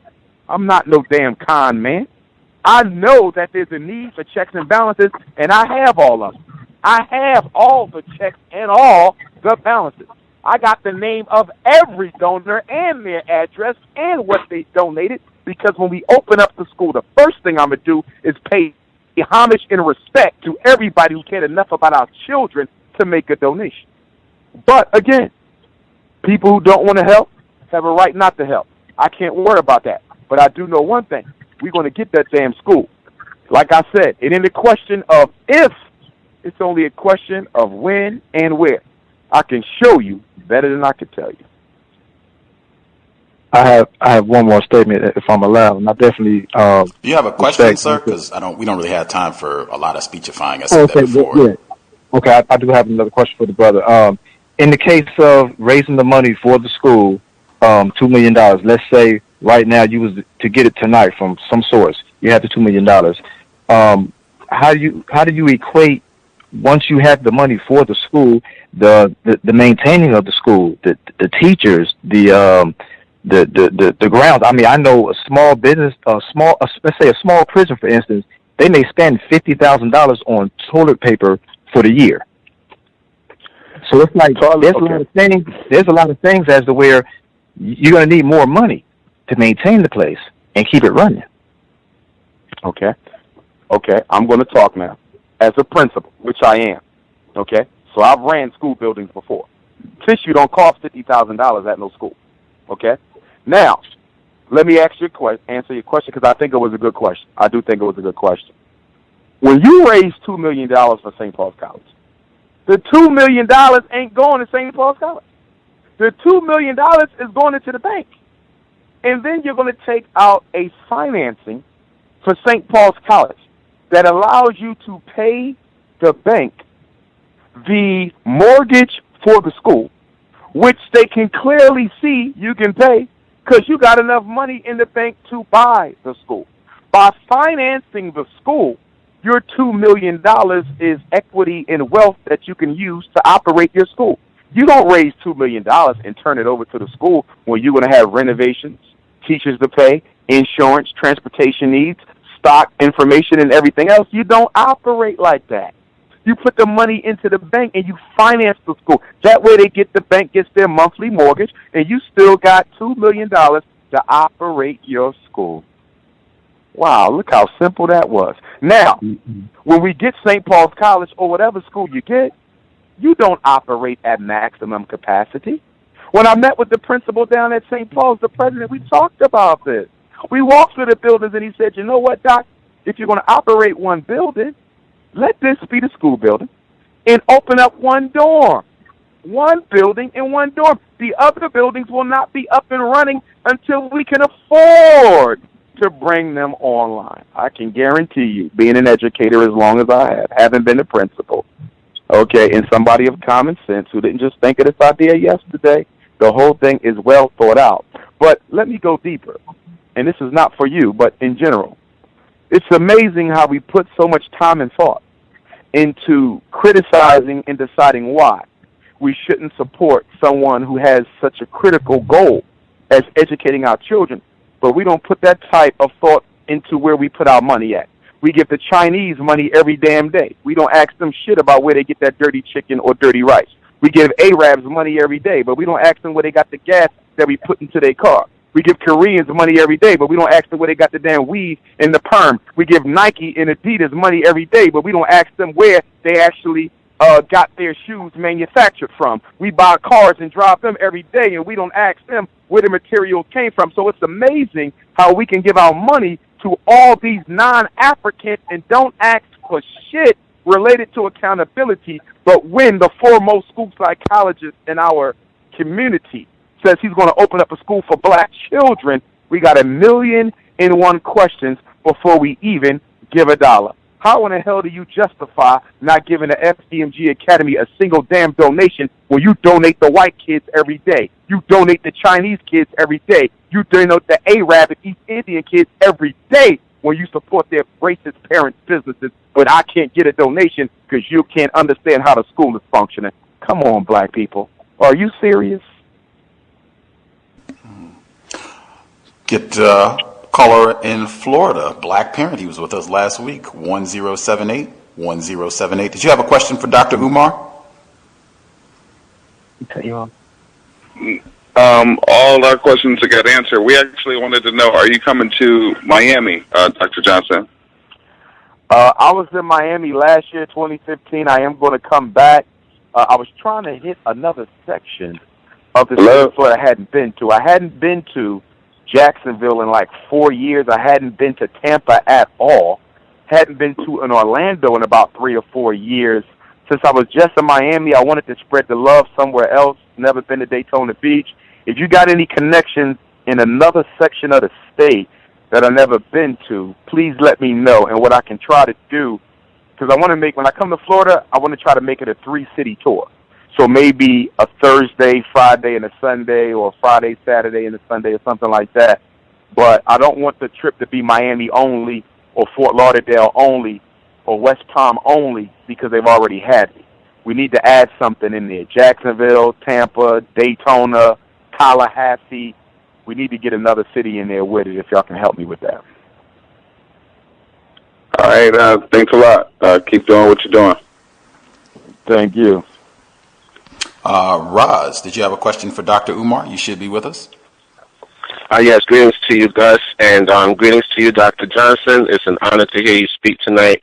I have one question for you. A couple of weeks ago, I had a meeting at my job. I work at a health insurance company, and the discussion came up that for transgender members, they are only allowed to, the insurance company will only pay for the surgery if they go to a psychiatrist and are diagnosed with gender dysphoria. Now, that's also known as gender identity disorder, where a person feels in their mind that they're opposite to the sex that they were born. So I actually looked that up, and it was described as a disorder, and they said that it's not a mental illness. Then I looked up the definition for a disorder, and it says a physical or mental condition that is not normal or healthy. And I thought to myself, this is pretty much rhetorical ethics, because they're saying that you're not either physically or mentally healthy if you have a disorder, but yet they say that gender dysphoria is not a mental illness. So I just wanted you to kind of speak to that as a psychologist, and the fact that you've spoken about transgender issues and homosexuality previously. Thank you so much for taking my call. No problem. Good question. All this goes back to the origin of the declassification of homosexuality as a mental illness. Homosexuality was a mental illness for all of American history up until 1974. Every state, almost every state, had laws that punished people who practice homosexuality inside of it. Nearly every state. Okay. So this whole gay being normal is a very new thing in American society. And it's still not accepted in African society. Very few places in Africa you go to, and I've been all over the continent, where you find black folks who accept this way of life. There is homosexuality there, don't get me wrong. But it is not accepted as a way of culture as it is here. The reason they declassified homosexuality is because they wanted to use it as a new minority issue that could replace the black agenda as the primary non-white issue in the country. Remember, one of the primary strategies of white supremacy is to never allow the black agenda to be the number one issue of our time. Dr. King did an excellent job with the protesting and the marching and the nonviolent strategy that forced America, the world, and the media to pay attention to the black agenda. Dr. King was a supreme strategist. I still don't think people understand how strategically wise and courageous he was. After they killed Dr. King, they said, we can never let that shit happen again. Black people can never be the primary non-white issue in the country or the primary minority issue. We got to find something else. So they grabbed homosexuality. Homosexuality cannot be a civil right if it is a mental illness. Homosexuality cannot be a civil right if it is a mental illness. Homosexuality cannot be a civil right if it is a mental illness. So they had to declassify it. That's when they came up with gender identity disorder. Now check this out. This is how they remixed it. Check out the remix. The remix is this. When it was homosexuality, having sex with somebody of the opposite sex was a disease. It was a disorder. But when they rewrote it with gender identity disorder, changed the name, they rewrote the definition. So now gender identity disorder was not being gay. It was having a problem being gay. Look at the difference now. Before, being gay was a problem. After they declassified it, being gay was no longer a mental disorder. But having a problem that you were gay was the mental disorder. You only get diagnosed with gender identity disorder if you have a problem with your homosexuality, if you have a problem with your lesbianism. If you gay and happy, you ain't disordered. If you lesbian and proud, you ain't disordered. It is only those who are uncomfortable, who in some way their life is being disadvantaged by their homosexuality and lesbianism. Why would that be odd for black folks? You know why that be odd? Because in our culture, anything you do that does not sit well with your spirit, you should not be doing. In other words, the fact that it is uneasy is a sign that something is wrong with the behavior. We always believe in intuitive reference. We always reference things with our intuition. We say, that don't feel right, I'm not going to do it. That don't sound right, I'm not going to do it. So if a black kid is questioning his identity, why is that a disease? That's healthy that he's questioning his homosexuality. It's healthy that she's questioning her lesbian because that's not their true identity. But of course, white supremacy turns upright and upright upside down. So when you have a problem being gay, then that's a problem. So therapy, what's the purpose of therapy then? The purpose of therapy is to help you accept your homosexuality and your lesbianism, which is why I tell black parents, you better be careful who you take your child to if the issue is homosexual thoughts. If your daughter is having lesbian thoughts and you take them to a traditional psychoanalyst, psychotherapist, trained in these white universities, they're not going to make that child question if this is who they really are. They're going to say, well, this is who you really are. You was born this way. You need to learn how to accept this. Because Sigmund Freud said homosexual male activity was a natural part of black boy development. Carl Jung said the same thing. Anna Freud said the same thing. Alfred Adler said the same thing. Most of the fathers of white psychology felt homosexuality was a natural part of adolescent male culture. How in the hell can you take your child to one of them? And now it's getting worse. What did I prophesy 10 years ago? Everything I said, I said that in the next 20 years, pedophilia will be normal behavior. People said I was crazy. Do you know right now that the North American Association of Man and Boy Love, NAMBLA, is now getting help from prominent psychologists and psychiatrists in the American Psychiatric and the American Psychological Association?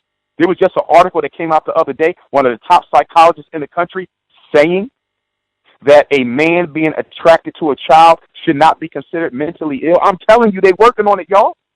Remember, there was people who said homosexuality would never be normal.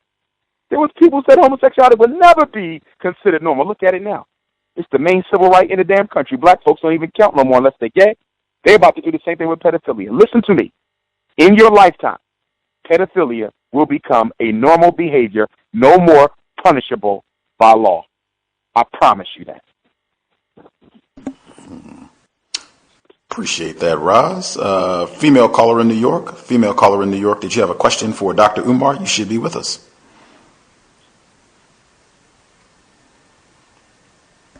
Female caller in New York, are you with us? Or are you just listening in? I don't know if you muted your line or not. Not hearing you. I'll check one more time, see if it's, I don't know if it's your line or microphone issue or what have you. Female caller in New York, are you with us? Okay, not hearing anything. If you're just listening in, that is fine, but not hearing anything from your line, we'll just move on to our next caller. Victim of racism, I presume. Did you have a question for Dr. Umar? Your line should be open. Yeah, good evening to everyone. How you doing, Dr. Umar? Peace, my brother. I would just like to ask you, I know you're a Pan-Africanist, and you've been over to Africa several times. I just wanted to know, with the expansion of, white supremacy and the refinement of white supremacy that's going on now, and of course white supremacy exists everywhere, do you see any type of an advantage of a, Black American actually moving and living in Africa, particularly West Africa, just based off your experience from being out there? Do you see any advantages to moving out there, and what, I guess, the disadvantages would you see to relocating and actually moving out to Africa or West Africa? Thank you. Let me preface my comments by saying that we are in the midst right now of the second great Black migration. The first great Black migration was from the south to the north. The second great migration is from the Western Hemisphere into the Eastern Hemisphere. More Blacks are going to Africa to live permanently than ever before. In fact, so many of our elders are retiring to Africa that many of the 401k pension plans now include a stipulation that you can only receive your retirement payout if you are residing in America. Now, are there benefits? Of course. Your children growing up around other African children, learning their culture and language, Black women having the opportunity to marry Black men who were raised as real African men, Black men being able to marry African women who were raised as real African women, not masculinized by the American power structure. Of course there's a benefit. Being able to open a business in a Black city and not have to compete with racist white folk. Being able to build a house from the ground at nearly less than half of the amount you would pay to buy a house already used in America. No question, my brother. No question. Ain't nothing but benefits. In fact, I can't think of a single detriment for somebody to relocate to Africa except the need to come back and forth to, see after your relatives who may not be as inclined to reconnect to their roots. In fact, with the repatriation project that I'm working on, we want to settle communities, new African communities in different countries around in Africa, so we can get affiliated and study the economics and see how we can break into it. Come on now. Our ancestors did it in Liberia. They did it in Sierra Leone. If they can leave America in the 1700s, if they can leave America in the 1800s and go over there and build, imagine what we can do now. We can lock it down. If 100 of us went to Africa, organized, it ain't got to be 100. I'm going to take that back.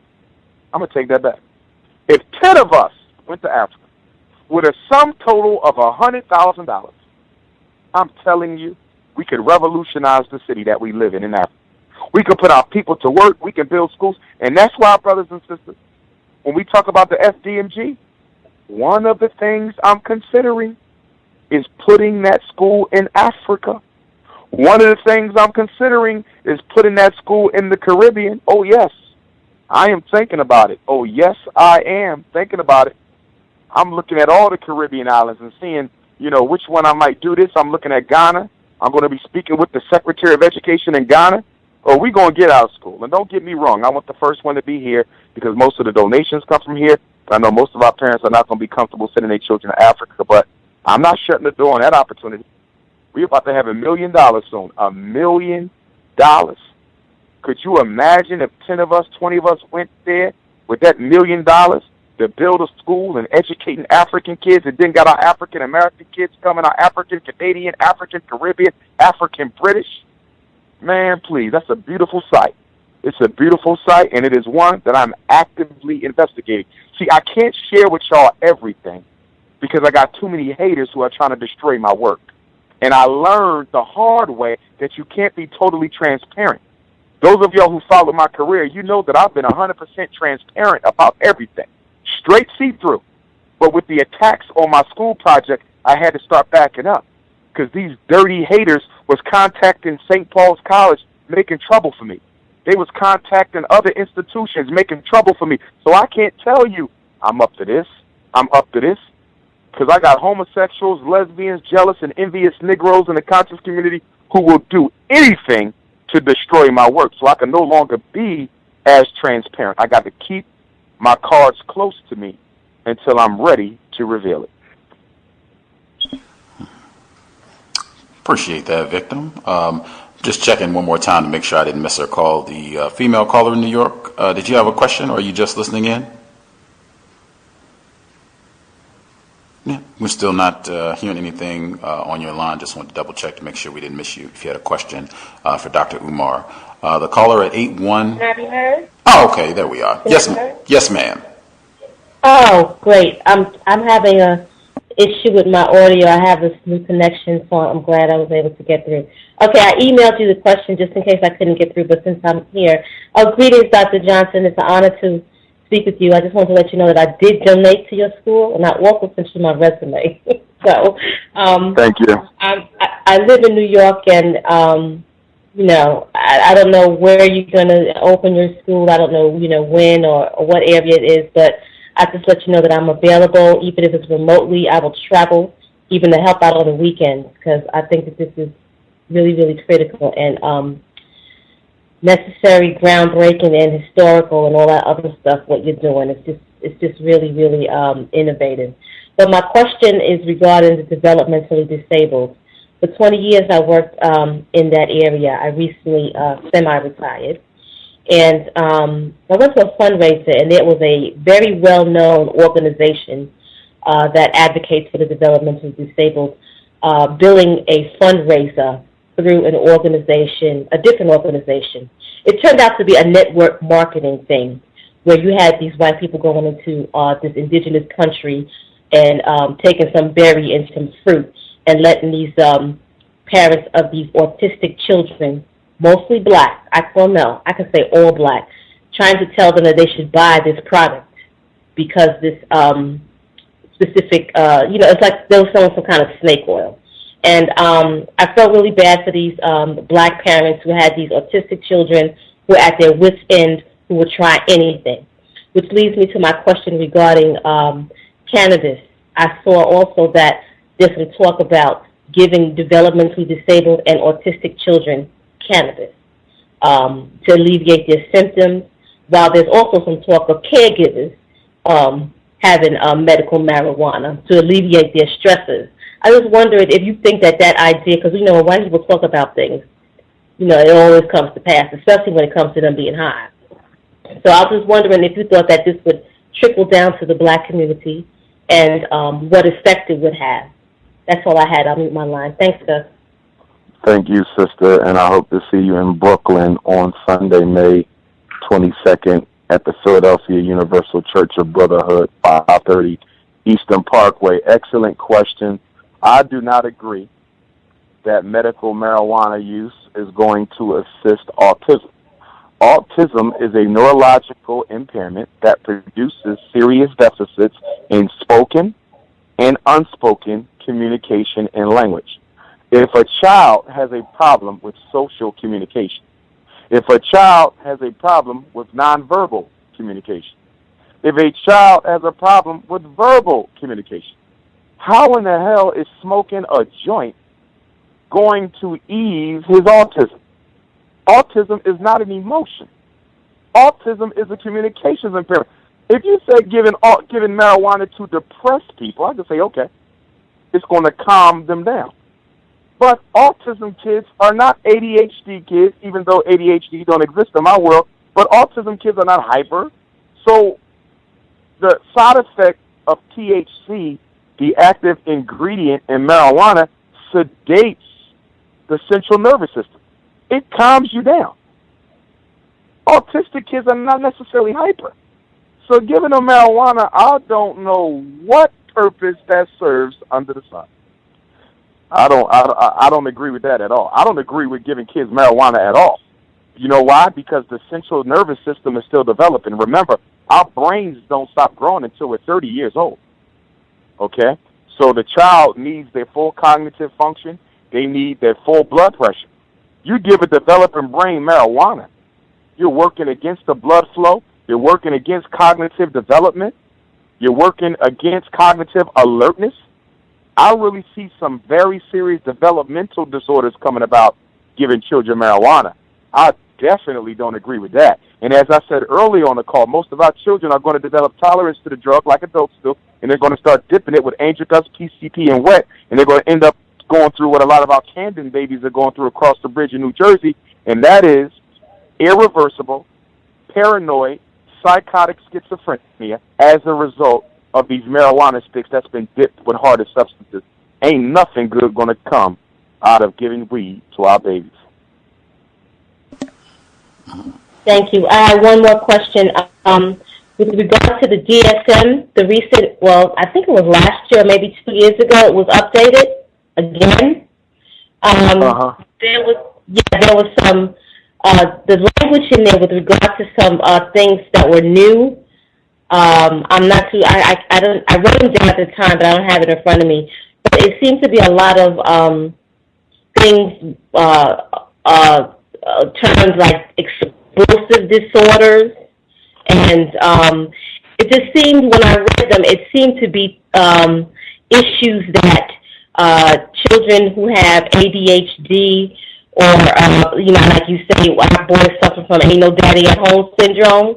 It seems to be those things and those symptoms and those outbursts and those behaviors that our boys suffer from. So I'm wondering what your take is on these new updates to the DSM, and are they really kind of like bringing the hammer down even some more on our children? And that's all I had. I'll mute my line. Thank you for taking my question. Yes, ma'am. The DSM-5 did come with some changes. There's a few extra disorders in there. It's a very large book, about 400 disorders long. But there's a lot of changes that come. Some of the stuff that's relevant is they got rid of Asperger's disorder, and they simply included Asperger's in with autism as one single disorder, because Asperger's is on the autism spectrum, and there was debate as to whether it should be separate. They made it easier to diagnose children with ADHD. It's much easier to diagnose kids with ADHD. It's much easier to almost diagnose any of the disruptive behavior disorders in children. So those are some of the major things. Also keep in mind, when the DSM-5 first came out, there was a homosexual mistake in the DSM. When the first copy came out, they had homosexuality listed as a sexual orientation. Excuse me, not homosexuality. Pedophilia. When the first printing of the DSM-5 came out, a white psychologist blew the whistle. A white psychologist blew the whistle and said they have listed pedophilia as a sexual orientation and not as a mental disorder. And the APA immediately apologized for the oversight and the typo, and they rapidly changed it. You and I know that was not an oversight and that was not a typo. They were hoping that people would not realize what they did. I'm telling you, sex with children will be normal and accepted behavior in the next 20 years. In fact, I would argue to some extent it's accepted behavior now. Why do I say that? Because in many states, like in Pennsylvania, a 16-year-old child is at the age of sexual majority. It is no longer 18. In Pennsylvania, a 16-year-old child can have sex with a grown man, and it is not statutory rape. That is pedophilia. If a man goes out here and has sex with a 16-year-old, my daughter is 14. If a man goes out here and has sex with a 16-year-old child, how is that not pedophilia? It's not no more. So pedophilia is already normal. It's already normal. It's already normal. 15. If the girl is 15, then the boy has to be 4 years older than him, than her. If the boy is not 4 years older than her, then it's not pedophilia. Well, I got a problem with that, because if, you know, my 14 or 15-year-old daughter is out here having sex with an 18-year-old boy, you know, I might consider him to be too old for her. To me, that might be pedophilia, but it's not to the law. I'm going to tell you how they're going to do this. They're not going to do it in one swoop. They're going to reduce the age of sexual consent a little bit more. This is what they're going to do. Right now it's 16, right? In the next 2 years, it'll probably be 14. In the next 2 years, sexual majority will be 14. Your 14-year-old will not be able to charge anybody with statutory rape for having sex with your 14-year-old. And then they're going to drop it to 12. I know what they're going to do. All they're going to do is reduce the age of majority in order to get pedophilia legalized.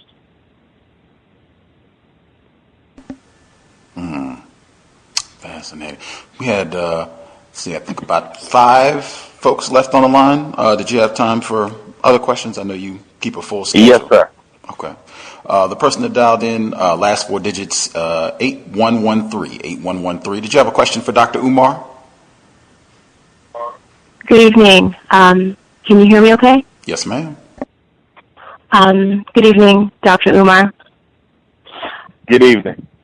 I have a question regarding funding for FDMG Academy. I was wondering if you would consider accepting donations from an NGO organization. If the NGO organization is a Pan-Africanist or race-first organization, I would. Of course, I would need to see what the purpose of the NGO is, as well as, you know, the principles and objectives that they stand for.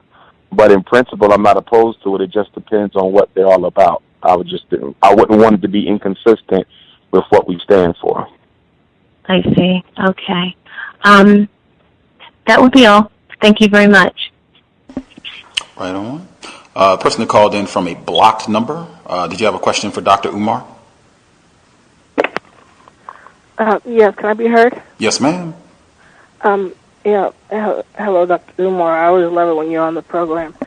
I don't think you're on often enough. But I want to ask you a question.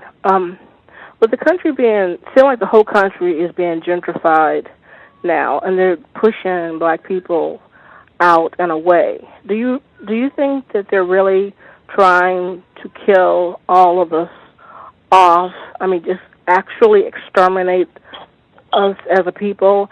And also, with the dollar falling, you know, the currency, you know, falling, do you think that they're using black people in prisons as the new form of currency, like they did back in chattel slavery? I hope that's not a silly question. No, that's not a silly question. They are using prisoners as currency. Mass incarceration is the new slavery. The prison is a slave ship. It just doesn't sit on water, it sits on land. The exact same principles that applied in slavery applied in prison. In fact, when slavery ended, all they did was redirect the former slaves into jail with the vagrancy laws. So mass incarceration is an extension of slavery. It is an extension of slavery. There were no large-scale federal prison systems in America. There wasn't even large-scale state prison systems in America. All that came after slavery. And they filled up the prisons with us through vagrancy laws. Not having a job, you go to jail. Not having a job, you could go to jail for not having a job. Oh, yes. You could be hired out on a chain gang for not having a job. Oh, without question. If you steal something, you go to jail. You don't be in the house at a certain time. You go to jail. You see, that's why when people say that, you know, black men need to stop selling dope and they'll stop going to jail. Well, guess what? Black men ain't got to sell another piece of crack in their life, and they will still go to jail. You know why? Because incarceration is a function of crime times focus. In other words, whatever they want to focus upon, they can turn that into a crime. Look at all the people who went to jail for marijuana. Now marijuana legal. Ain't that some shit? All the people went to jail for weed, now weed legal. Because it's not about doing something wrong. It's about breaking the law. And the law that you break, it may not have absolutely nothing to do with doing anything wrong. I know a brother who went to jail for 5 years for selling bootleg DVDs. He went to jail for 5 years for selling bootleg DVDs. So they will find anything to put you away. In fact, the new jail contracts with the government say what? You have to guarantee us 70% occupancy. Some prisons say you got to guarantee us 90% occupancy. Some say 100% occupancy. How the hell do you guarantee prisoners? You don't know how many people are going to break the law. How do you guarantee prisoners? Because you will manufacture laws that target black folks. That's why child support is so critical. When they made not paying your child support a crime, oh my goodness. To be honest with you, I think child support is catching up with drug sales for fastest growing reasons for black male incarceration. I really do. Because when I go speak in a prison, I'm not speaking to convicted drug dealers. I'm speaking to brothers who are only there because they couldn't find a job to pay their child support. Child support is the new crime of choice by the American power structure. It ain't dope dealing no more. It's child support court. We need to be careful. Okay. Also, the other part of the question I asked you about, do you think that they're trying to eliminate... Oh, yes. Oh, they definitely exterminated us. Oh, no question. In fact, I'm going to make another prediction. Within 10 years, Spanish will be a required language taught in school. Let me say that one more time. Within 10 years, Spanish will be a required language taught in America's public school. Let me say it one more time. Spanish will be a required language. You know why? Because they are being brought in to replace us, Mexicans and Latinos. You damn right they're getting rid of you. They got a homosexuality, so you're not having kids. They got abortion, so you're not birthing kids. They got black-on-black crime, so you be killed before you can have a child. They got mass incarceration, where you spend most of your adult childbearing years so you cannot impregnate a woman or get pregnant by a male. Look at all the strategies they have to hold the black population in check. Oh, without question. They're trying to get us to zero population growth, my queen. And zero population growth is real simple. We want to get to a point where more black people die than are born every year. Zero population growth. I'm going to say it again. They want to get us to a point where more black people die than are born every year. Now, here's the kicker. The kicker is they're not going to tell you when you get there.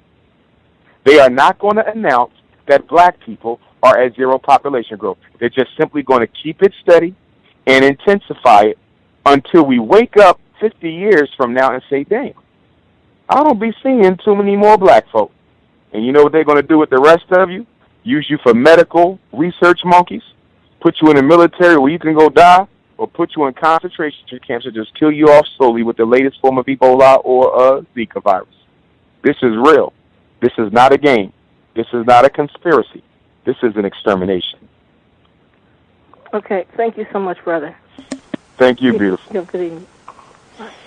Don't forget, black family, Birmingham, and I know we got a few more, Gus, but just to reiterate, Birmingham, Alabama, April 30th with David Banner, sold out.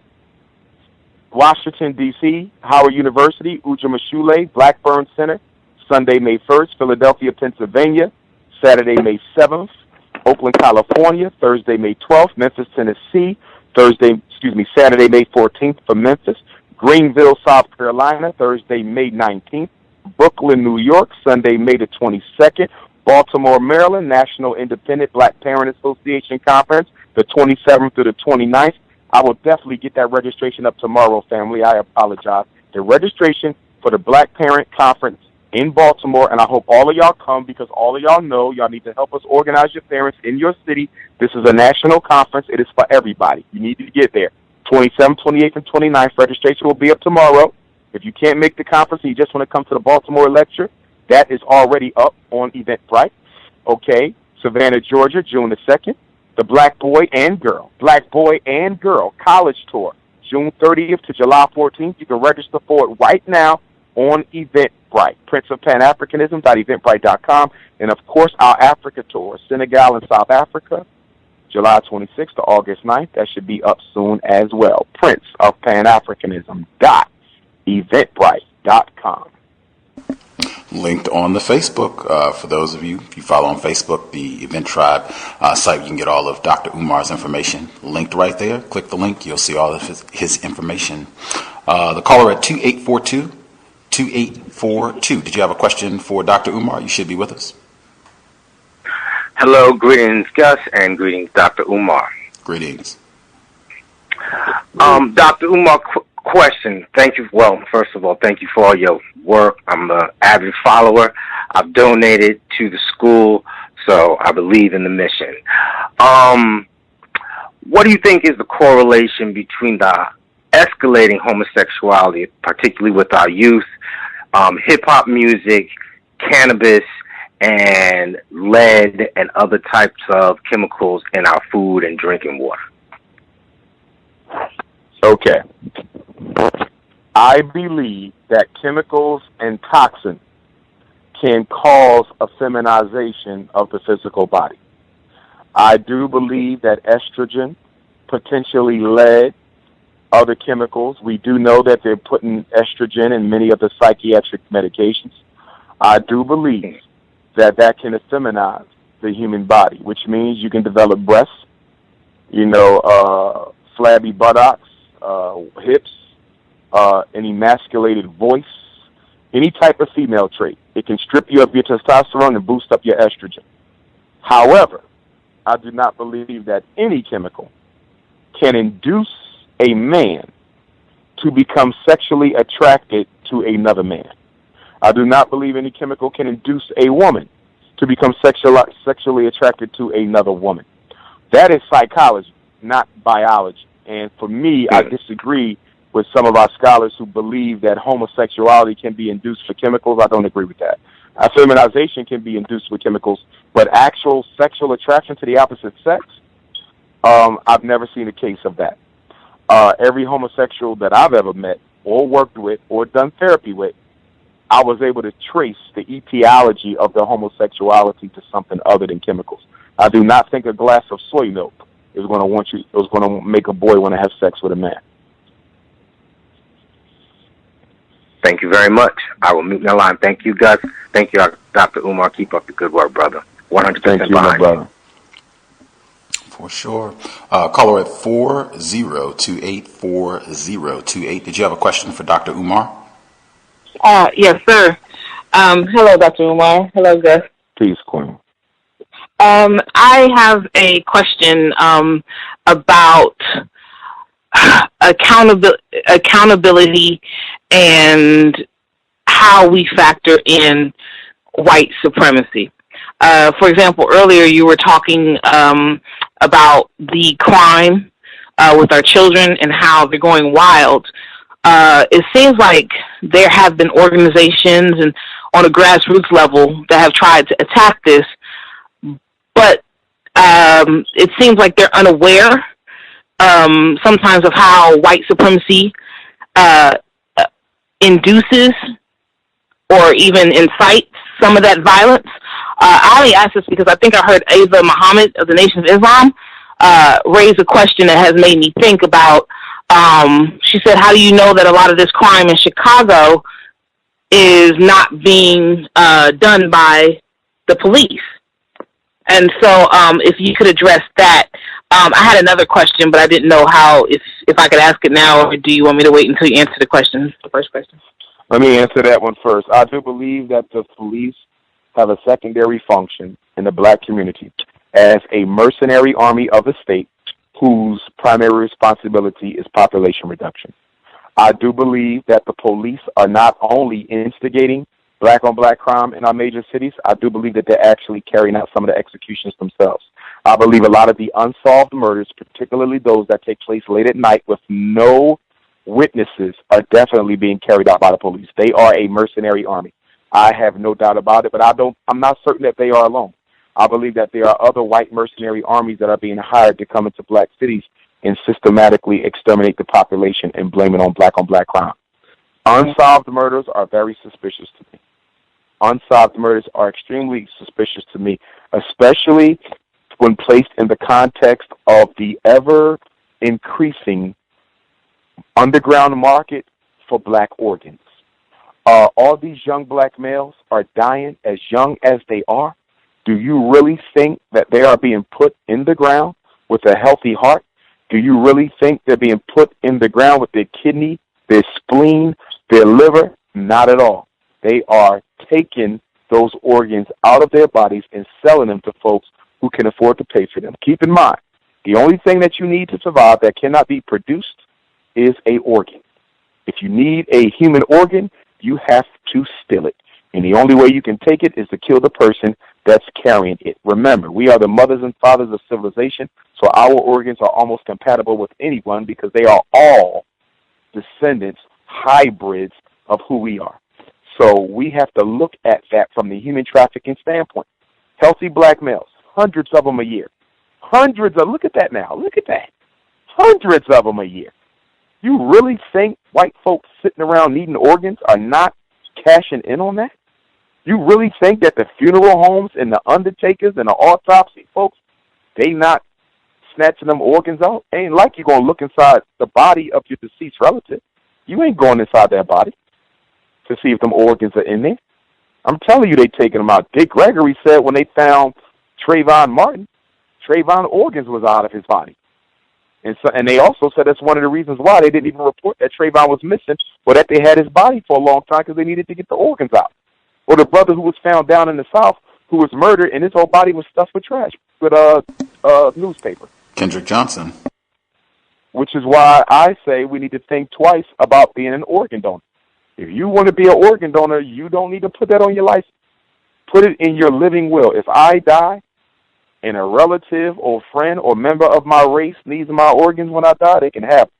But under no circumstances do you give my organs to my oppressor. Under no circumstances.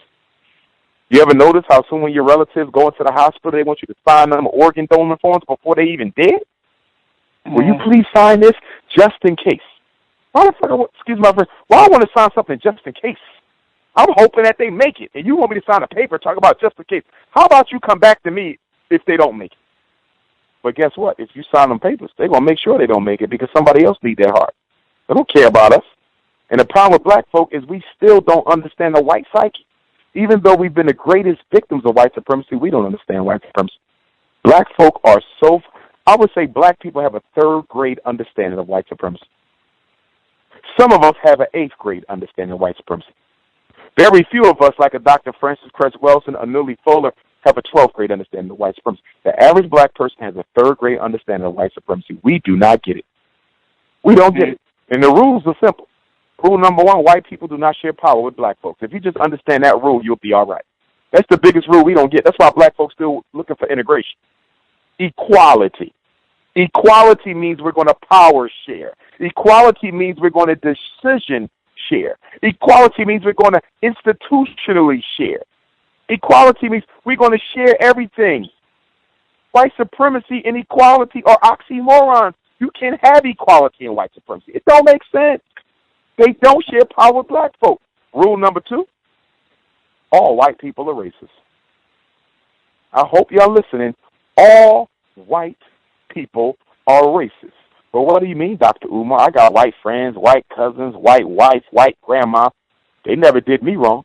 They don't have to do you wrong because there never came an opportunity where they needed to do you wrong. See, that's where black people mess up. Y'all know white folks who never did nothing to you. I know white folks who never did nothing to me because the opportunity never required them to. I got to understand this. Let's say you're living with a thief. They steal from people. But you take care of that thief. You give them enough money. You feed them. You clothe. They don't have a need to steal. But if they felt they were missing something, they would steal. You see. So what happens is white folk can treat you good as you want them to until something you do or something their community requires for demands systematic discrimination against you. That's when you realize that they were racist all along. White people have two personalities, their individual personality and their collective consciousness. And the collective consciousness of white folks is operated on by racists. I need y'all to get that. The collective consciousness of white folk that they all share in common is rooted in racism. Their personality, their personal consciousness, how you doing, girl? Let's go eat. Let's go get something to drink. Sarah having a birthday party. Why don't you bring Shaquita on over? That's the personal consciousness. But guess what? When your daughter gets to the white daughter's party, right, and the mother loses her pocketbook. Check it out now. She invited you there, but her pocketbook gone missing, and all her white girlfriends is there. Guess what's going to happen? That personal consciousness is going to be overtaken by the collective consciousness, and the same white woman who invited you to her daughter's birthday party will be looking at you to see if you stole her pocketbook. Y'all got to understand white folks. Stop looking at them through the lens of being nice and sweet. You got to understand something. The ends justify the means. White folks are master manipulators. They can be whatever you want them to be until they need to be what they ought to be. I'm going to say it again. They can be whoever you want them to be until they need to be what they ought to be.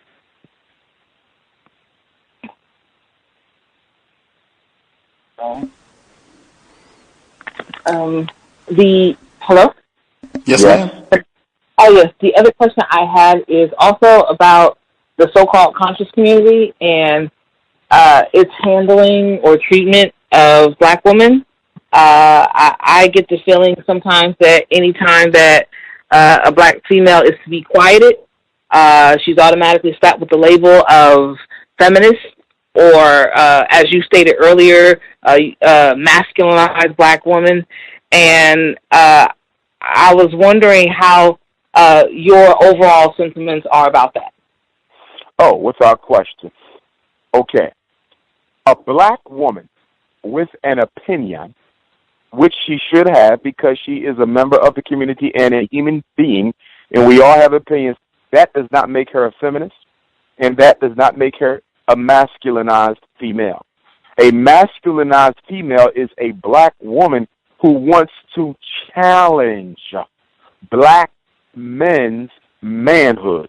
They want to strip you verbally or practically of your manhood. They want to belittle you and psychologically castrate you and compete with you as much as possible. They want to prove that they are superior to men.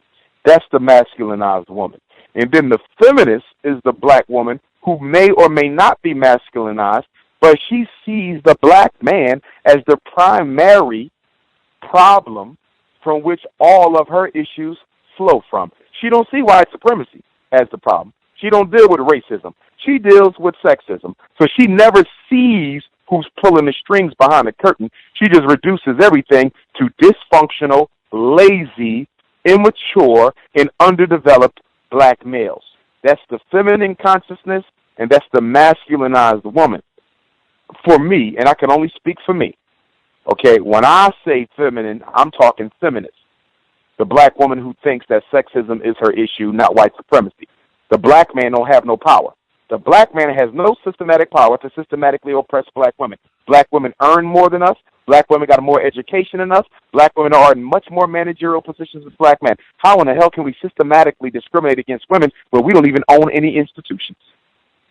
How can Dr. Umar systematically discriminate against black women? I don't own an institution. Now, once I have my school, you can accuse me of practicing sexism if you see that I systematically discriminated against black women in managerial positions. Once I have an institution, black men don't own shit. It's nonsense. Okay? The issue is racism, not sexism. Now, as far as a black woman having an opinion, I don't think they should be put in a place because there is no place. In African community, African society, African spirituality, African culture, the black man and the black woman are equals. You, queen, are my equal. I am not better than you. You are not better than me. I am not more important than you. You are not more important than me. We will lead together. We will walk side by side. You don't have to be behind me, and I don't have to be behind you. That's African. That's African. So I don't have a problem with a black woman having an opinion. I will say, based on my experience, that I tend to evoke those feminist energies that are out there and those masculinized black women that are out there because of who I am within the conscious community as the most requested scholar. I think a lot of them have characterized me or symbolized me as that educated middle class, so-called middle class black male that used them or manipulated them or didn't marry them or abused their mother. I think for me, the energies that have caused black women a lot of pain in their life has been transposed onto me. And I think a lot of black women see me as the punching bag for all the black men who have caused them hell in the past because of who I am and what I represent, which is a shame because most of the work that I do it with women when I'm helping parents. Who's raising our kids? The women. So my work is 75% with women, so it's amazing. However, I would say that 99% of African women love and support Dr. Umar. I only have a small percentage of haters out there, male and female. But my haters are so adamant and so consistent that they can make themselves look bigger than what they are. But getting back to your question, I do not have a problem with a strong woman. I love a strong, intelligent black woman because that balances me out. See, we got to understand that now. We got to understand that male-female energy that God put into creation. I'm out of balance without you balancing me. As strong as I come, the sister got to come and say, okay, let me balance it with the feminine. As strong as you come, I got to come and say, all right, babe, I see the feminine piece, but we got to get a little masculinity in this because I don't see no defense in what you got going on. I don't see enough structure. I don't see, you're going to come and say, hold on, babe, I don't see enough compassion. I don't see enough justice in the way you got that laid out. We complement each other, and we are nothing without the opposite. We are nothing without the opposite. But I will say, as a brother in the conscious community, I think it does get difficult for those of us who are not married. And everybody knows the situation I went through almost a year ago. It's been over a year now. The situation I went through is tough. It's real tough to be in these positions of quote-unquote power within the community because when you date a woman, and if that situation with that female doesn't work out to her favor, if you decide that she's not the one for you, or if she does something to you lose your confidence and trust in her and you decide to move on, the black woman benefits from this unfair assignment of blame that we have in the black community, not just the conscious community, but the black community in general. We operate on a woman is never wrong system. Oh, yes. Our justice system does not have the woman ever being wrong in the relationship dynamic. This is why a lot of men don't get to see their children for this very reason, because the woman is never wrong. So you got to be careful when you're in a position like me, because if it don't work out, if she don't get what she wanted, if she wanted a relationship and she didn't get that, and her sole purpose for getting to know you was to try to earn this relationship, she can destroy you, as the sister tried to do to me. I'm going to turn this into you manipulated me, you used me, or you all this psychological stuff. They will throw that on you, so it gets very difficult to date, because if it don't work, that woman can play victim and do a good job of doing it. Women do it with the kids all the time. I talk to black men all the time who can't see their kids. And they're like, Doc, this is crazy. I'm paying child support, can't see my kids, and there's nobody I can go to try to intercede on my behalf. The pastors are not going to do it because nobody wants to be at odds with the black woman. The community-based leaders ain't going to do it. Nobody wants to be at odds with the black woman. The average black man and woman are not interested in arguing on behalf of brothers' rights because nobody wants to be castigated by the feminine energy. And because of that, a lot of brothers are stepping away from the plate and saying, you know what? I'm not even messing with y'all. You know how many young brothers I'm meeting now who are like, hey, I'm not even getting married. What you mean you ain't getting married? Marriage is half a culture. Doc, I'm not going to do it. I saw what you went through with her. I see all this other stuff out here, all the men I know in my life. I'm not getting married. The risks outweigh the rewards, and I don't agree with them. I don't think there's a greater reward than a black woman. I don't agree with them. You understand? But I see where they're coming from. And you know who can make this right? You know who has to balance this out? The black woman. Oh, yes. Y'all can bring harmony to this. Black women have to step up and say, okay, sisters, okay now. This is what we ain't going to do. We ain't going to blame men and try to destroy them when a relationship don't work out. You was a grown woman. You made a decision to get into the relationship. It didn't work. Move on with your damn life. We're not going to let you tear a brother down because it didn't work with you. That's not happening. We're not going for that. You will be thrown out of the sisterhood before we play that game. Guess what else we ain't going to do, sisters? You're not going to keep the kids away from these men. Oh, no, you're not. He's paying his child support. He going to see his baby. It ain't that type of game. Oh, we going to regulate this. Oh, you, sister, we see you trying to get with that married woman's husband. We don't play them games, babe. We don't do them games. Ain't no affairs. We don't play them games. If we catch you with another woman's husband, we airing your ass out. That's how the sisterhood's supposed to run. If brothers start seeing sisters check sisters, we be like, oh, shit, yo, look at this. They checked her. They called her up and said he better see his kids or nobody in his community, no black woman speaking to your ass again. That man will start seeing his kids. And then brothers will really start respecting black women like, damn, we appreciate y'all. Thanks for helping me out. Even if I can't see my kids, thank you for letting her know she was wrong. Thank you. Sisters could bring we got the masculine is already there. The brothers is expressing they hurt and they pain and they want to go to war. Now the sisters got to balance that out and say, hey, brother, you ain't putting your hands on those sisters. You ain't threatening those sisters. It ain't going down like that. But this is what we going to do because what's going on ain't right. You got a right to see your children. We going to go talk to her. Imagine if black women created some sort of a referral program in the hood where if a brother couldn't see his kids, they can call you. Imagine this. And a sister from the community will act in the position of a social worker or life skills coach, mediate, and she will call that, excuse me, sister, I'm calling you on behalf of brother Hotep, and, you know, he said y'all got a 2-year-old baby together, and you're not letting him see his child. Well, I don't know who you is, and I don't want to talk to you. Well, let me tell you who I am. And if you're not comfortable with me, I have an elder. I have a sister elder who would like to talk to you. We're going to come on by the house. Oh, well, I don't want to. Okay, well, we're going to put a letter under your door. You might want to read that letter because if you don't meet with us about this child, because it ain't about you or him, it's about the child, then you're going to be ostracized. Nobody in this community is going to talk to you. So think about what you're doing. Please think about what you're doing. Trust me, it'll get through. Don't no sisters want to be aired out by the sisterhood. Think about it. If there's one thing black women don't like, I'm going to tell you this right now. I know this. I've seen it.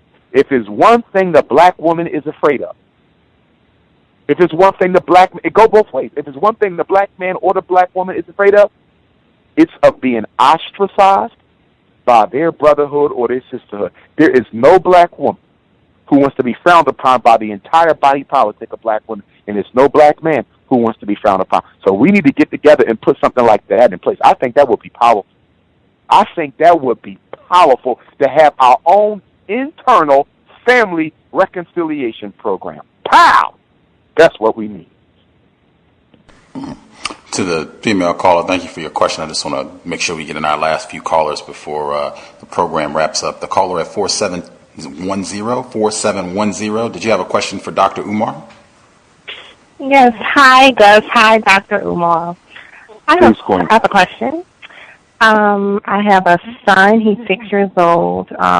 He does well in school and everything. I stayed home with him for a while and homeschooled him before he started school.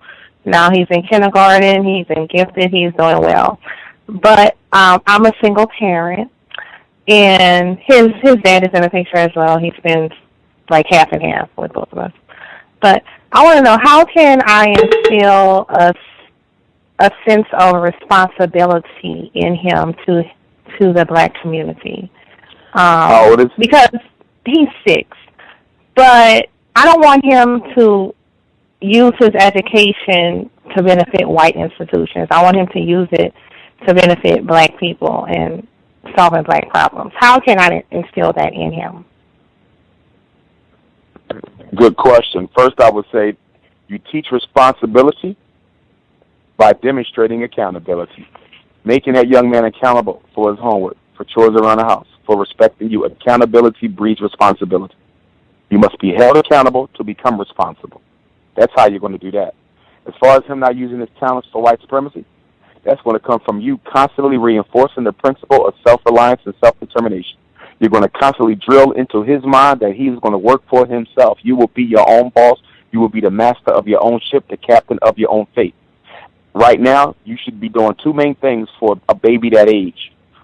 7 and younger, we should be drowning them, figuratively speaking, overdosing them with positive African imagery. That's all he should see. Black dolls, black books, black film, nothing but himself, to counterbalance the Eurocentricity that's going to dominate his world outside your house. Your house should be a castle of blackness. You must condition that boy's unconscious to understand that blackness is the norm and Europeanism is the abnorm. This is important because most black parents indoctrinate their children's subconscious with Eurocentric imagery, which makes him an alien to himself. He's an alien to himself because my parents have indoctrinated my mind with so much European information that being white is the norm. So if I'm black, then I'm automatically abnormal. You have to indoctrinate his subconsciousness so his frame of reference is himself, not the white boy. Okay, wait. I just want to say one other thing, Leva. Sure. Now my son, he's biracial. He's black, that's all right. but he's half white. But I did that before I actually knew about, I was ignorant about everything at that time. I understand. So I just wanted to say that. Okay. No, that's okay. That changes nothing. Okay? And why does that change nothing? Because there's no such thing as a biracial child. Figuratively speaking, right. It is. The one parent white, one parent black. Figuratively speaking, it is. Okay, socially, it is, because we've created this biracial label. Genetically, there's no such thing as biracial. When you take a cup of vanilla milk and a half of regular milk and a half a cup of chocolate milk and you spill them together, do you get half chocolate, half white milk? No, you get chocolate milk. The dominant gene always overtakes the recessive. So when that black woman has a baby with that white man, or that white woman has a baby with that black man, that child is 99.99% black. And if you get any book and do any research on genetic crossover, you will see that. Genetic crossover, the dominant gene takes it over. That's why so many biracial children can still obviously look black. Even if they're light-skinned, even if they have thin hair, you can say, that's a black man. You can look at Obama and tell Obama black. You see? So I'm saying that don't raise him differently than you would any other black child. You still have to talk to him about the fact that he has a parent who's white. That's all right. Your dad's white. You're not going to reject your dad. You're still going to love your father. That's your father. You're still going to get to know your relatives. You have a white father. But you are a black man because black is dominant. Make sure he understands that. Now, in my experience with biracial, so-called biracial Africans, the father is normally more realistic than the mother. In other words, usually the white man will tell his black child you black. Most of the time. Some of them in denial too. It's more of the he does. mother. Yes, he does. Right. See, the father's more realistic. When the mother is white, she wants to raise the kid like the kid is white. I mean, and really mess them kids up too, because what happens is white supremacy don't like people passing as white. Remember, white supremacy is a privilege. It's a privilege.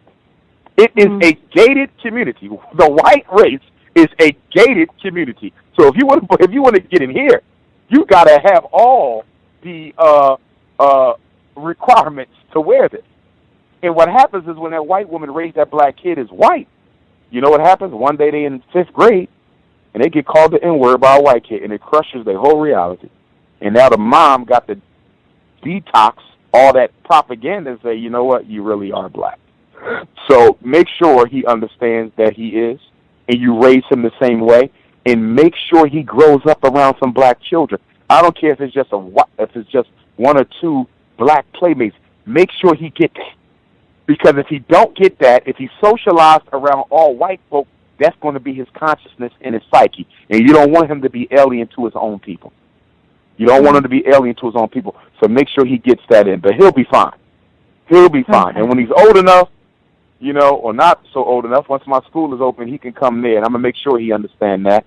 And for any biracial boys going on my Black Boy College tour this summer, or girls, they're going to understand that too. Because I've seen the pain and the pressure that comes from being, quote-unquote, biracial. I've seen it. And I have a special place in my heart for biracial Africans because they have to navigate that world, and it's not a fair world. And one of the ways we help them navigate it is by clarifying their identity. Help them clarify their identity. You're not multiracial. You're not biracial. You're not quad-racial, son. Those are labels that the government made up to confuse black people. You are African. Yes, you're light-skinned. Yes, you got fine hair, but you are African.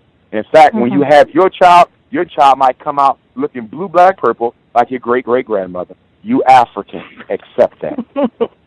Yes. Okay. All right. Thank you for the response. Not a problem. Thank you. And the other thing, because I mentioned baptizing him in African imagery, the reading. At that age, expose him to all the books in the world. Read to him. Let him read to you. Make reading a fun part of his life, and make reading an integral part of family culture. If there's one criticism I have for black families in general, rich or poor, and I hope everybody's listening, if there's one criticism I have of our families is that we have not incorporated literacy into our family culture.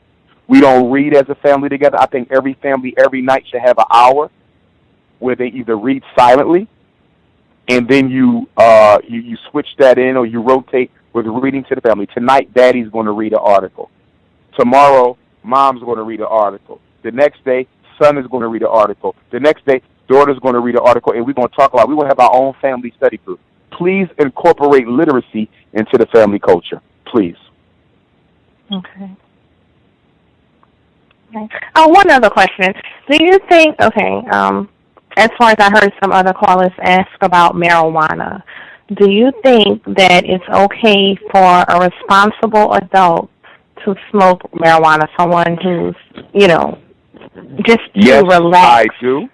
Yes, I do. I see nothing wrong with an adult smoking marijuana to relax, but I would just ask that adult make sure that marijuana was not sprayed by the CIA, was not dipped in angel dust, PCP, or wet, or cocaine, or heroin, because what happens is a lot of these drug dealers that are dipping the marijuana sticks and selling them, they're not only using wet PCP, angel dust, and heroin, they're also using rat poison, they're using bombing in fluid, they're using industrial agents. So I would just say safeguard your product and safeguard the source of your stash, and don't be in denial about the fact that you may be developing a chemical addiction to the drug that may require you to seek some professional help. But outside of that, I don't see anything wrong with the occasional usage of marijuana to calm your nerves down. Okay. Good to hear from Brittany. Our caller in Michigan, did you have a question for Dr. Umar? Good evening, Gus, Dr. Umar, to all the callers and listeners. Wow, first of all, I just want to say I have so many notes, number one, and thank you for just, taking all the callers. I kind of chimed in late, but thank you. So I do have a few questions, just three. I'll try to make them quick. The first question is, what is your position on the effects of protesting, just in general? Say that one more time. What is your position on the effects of protesting? The effects of protesting. I think protesting still has a place in our struggle. I do. I think protesting has a greater effect on the community than it does on the power structure. Remember, the power structure only respects power. So it's not that where I think it has its benefit, but it's on the consciousness-raising aspect of our struggle. We got to understand that white supremacy only respects money, power, and numbers. Money, power, and numbers. Protesting is aimed at raising the consciousness of black people so we have enough numbers to be able to influence the direction that the power system decides to take. So, for example, when people say we're going to march, I support marching.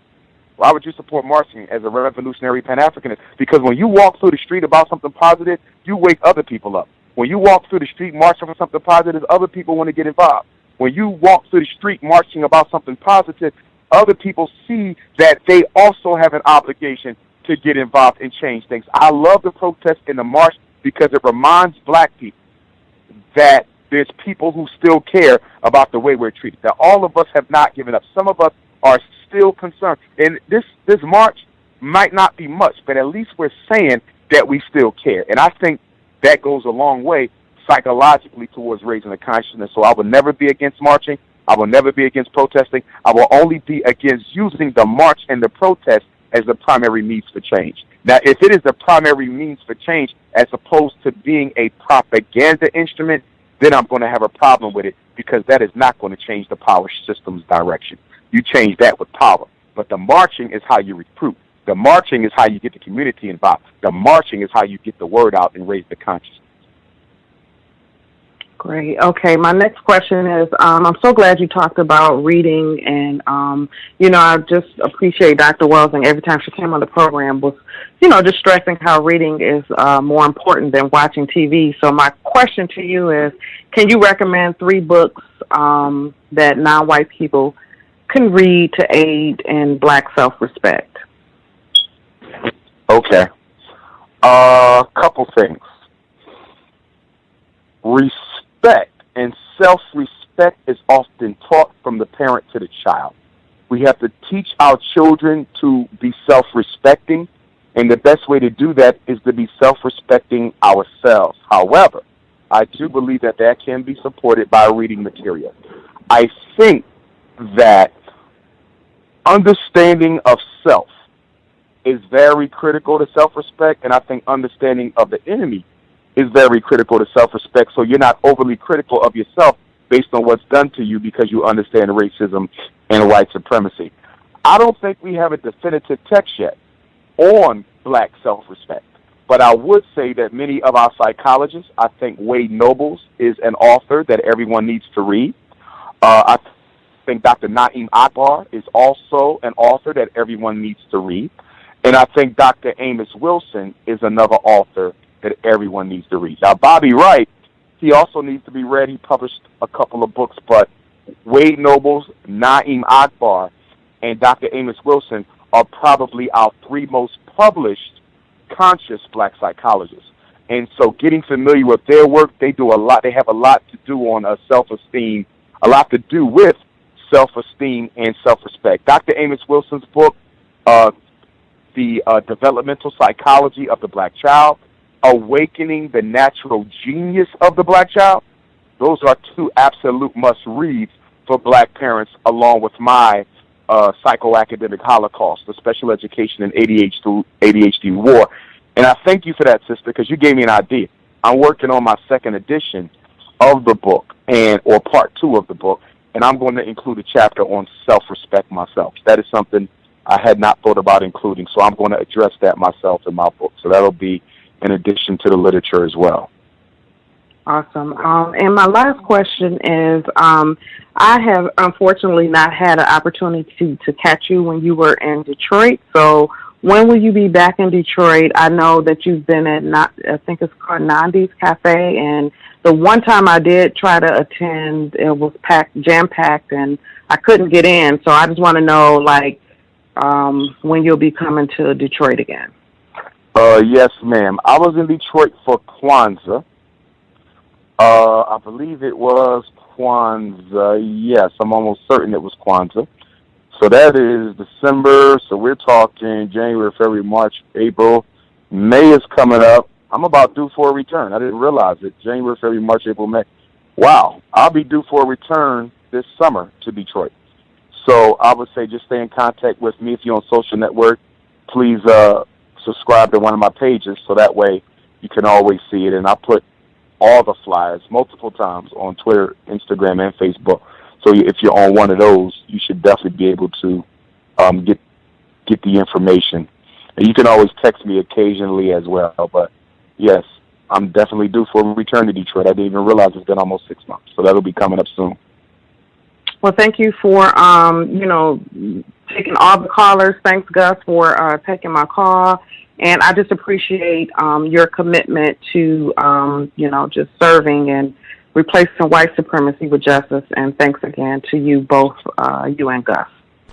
Thank you, Quinn. For sure. Last caller, 4073. Did you have a question for Dr. Umar? Yeah. I was calling about, do you think that you're supposed to... I'm having a hard time hearing you. If you could speak up or I'm having a real difficult time hearing you. I don't know if Dr. Umar can hear you, but I'm having a real tough time hearing you, sir. Well, Can you ask your question again? yeah, I was asking, do you think that you are the leader for Black people, or just you wouldn't mind being a messenger for Black people if there were another leader for Black people? Good question. That's something that I struggle with within myself. Sometimes I think I am the leader. Other times I think I'm not. I definitely wouldn't mind being a messenger or a follower or an assistant. I have no problem with the secondary role. I do not have to be out front. And because I'm a humble enough guy to not have to be out front, sometimes I think I am the leader because I'm constantly pushed out front and I was kind of put out there. The reasons why I would second guess whether I am or not is based on the fact that one of my biggest challenges so far, and I don't mind sharing this with you guys, this is a little bit of self-disclosure, but one of my biggest challenges has been developing that team of Africans around me who I can absolutely trust with the work and with my life so I can get things accomplished. I feel that I could have gotten a lot more accomplished than I have in these past 15, 16 years of lecturing, even if I just look at the past 5 or 6 years since I've been atop the conscious community. I feel I could have gotten a lot more done if I had the right team.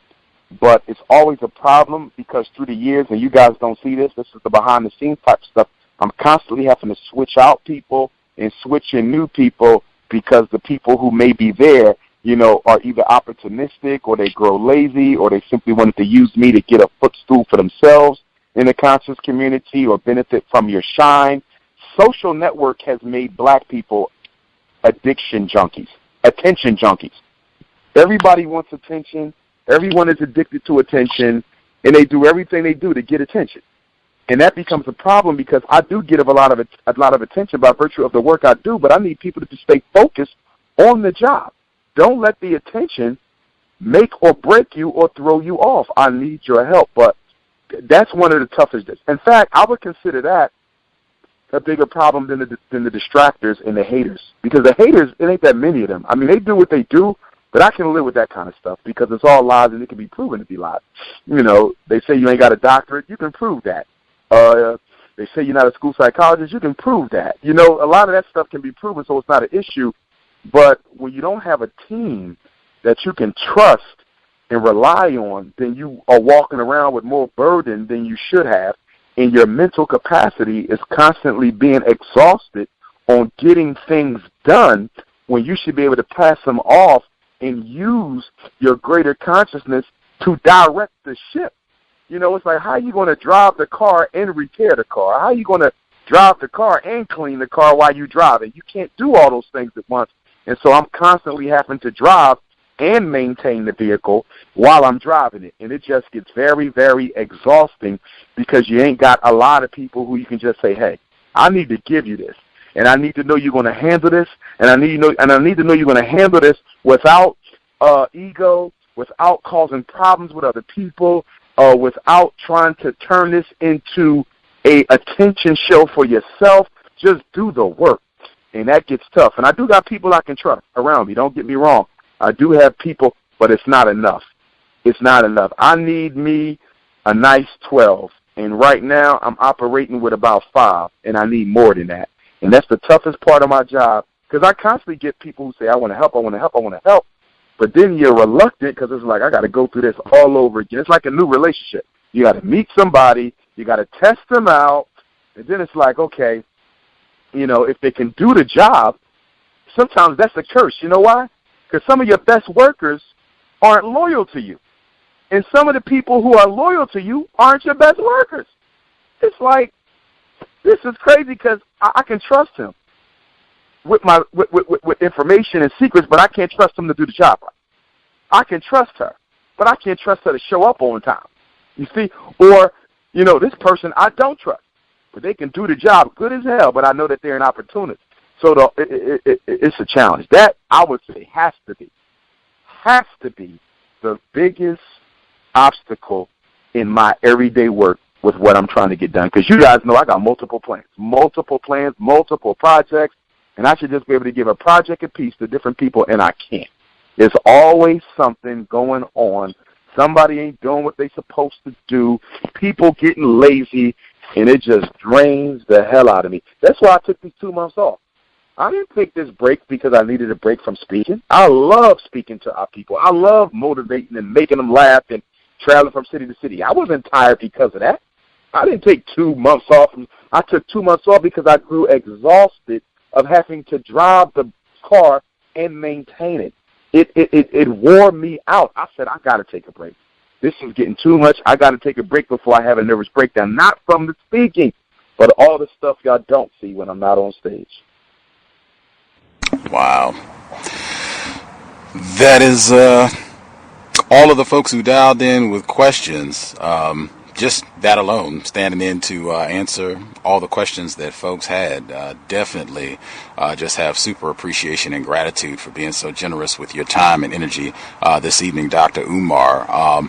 Before we let you go and rest up, I know you said tomorrow morning you'll be on bright and early on your job again, offering assistance to black parents. Just anything that you want to conclude with before we wrap the program up, and if you could give the information where parents can tune in tomorrow to hear you if they have any questions that they want to ask, solicit any advice from you. Yes, sir, Brother Gus.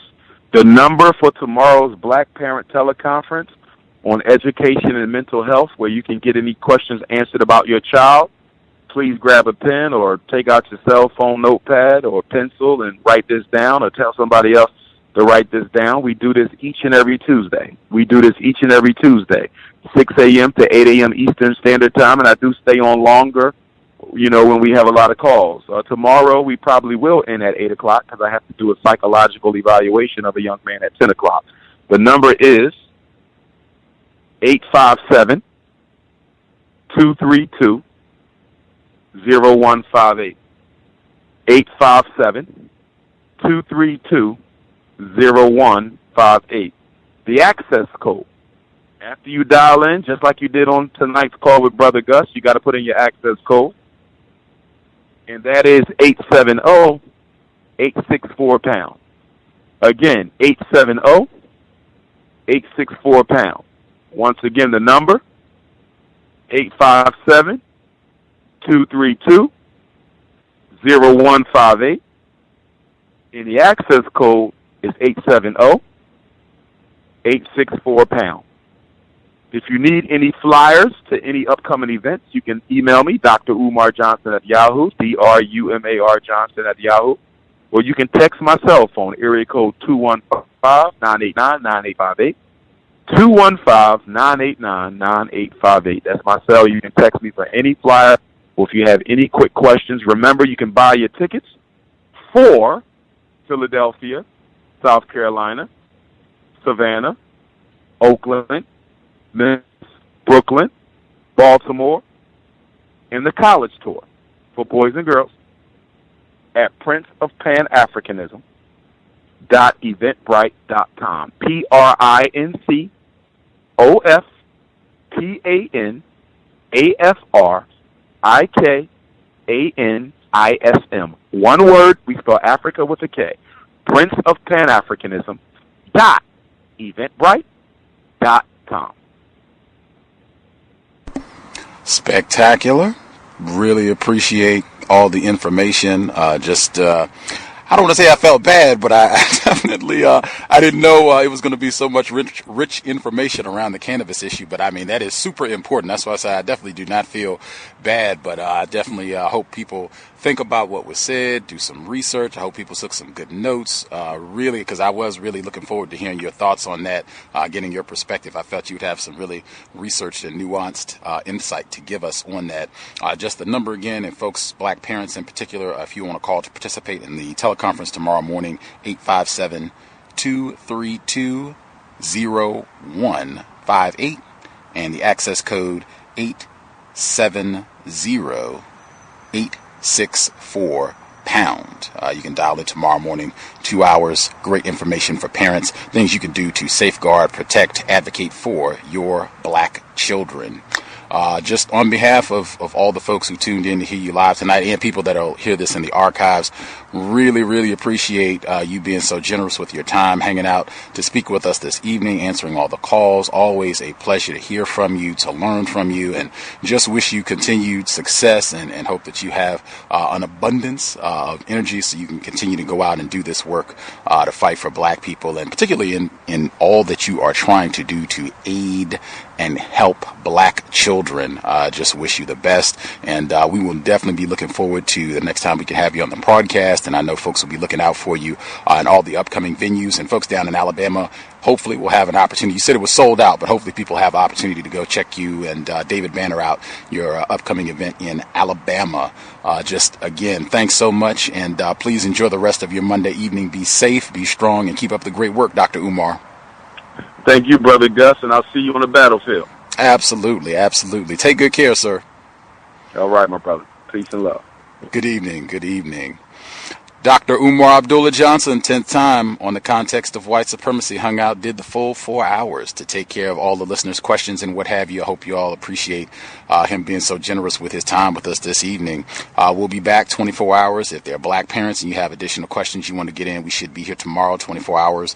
We'll have Dr. Mazama. She's a scholar right in Dr. Umar's backyard, right in Pennsylvania. She should be here tomorrow evening. She also does a lot of work just offering advice, suggestions on things that black parents can do to make sure that you maximize your child's academic development. She'll be here tomorrow evening, 8 p.m. Eastern, 5 p.m. Pacific. She was requested by one of our listeners, investors, black parents, who thought she'd have some great insight to share. So just tune in.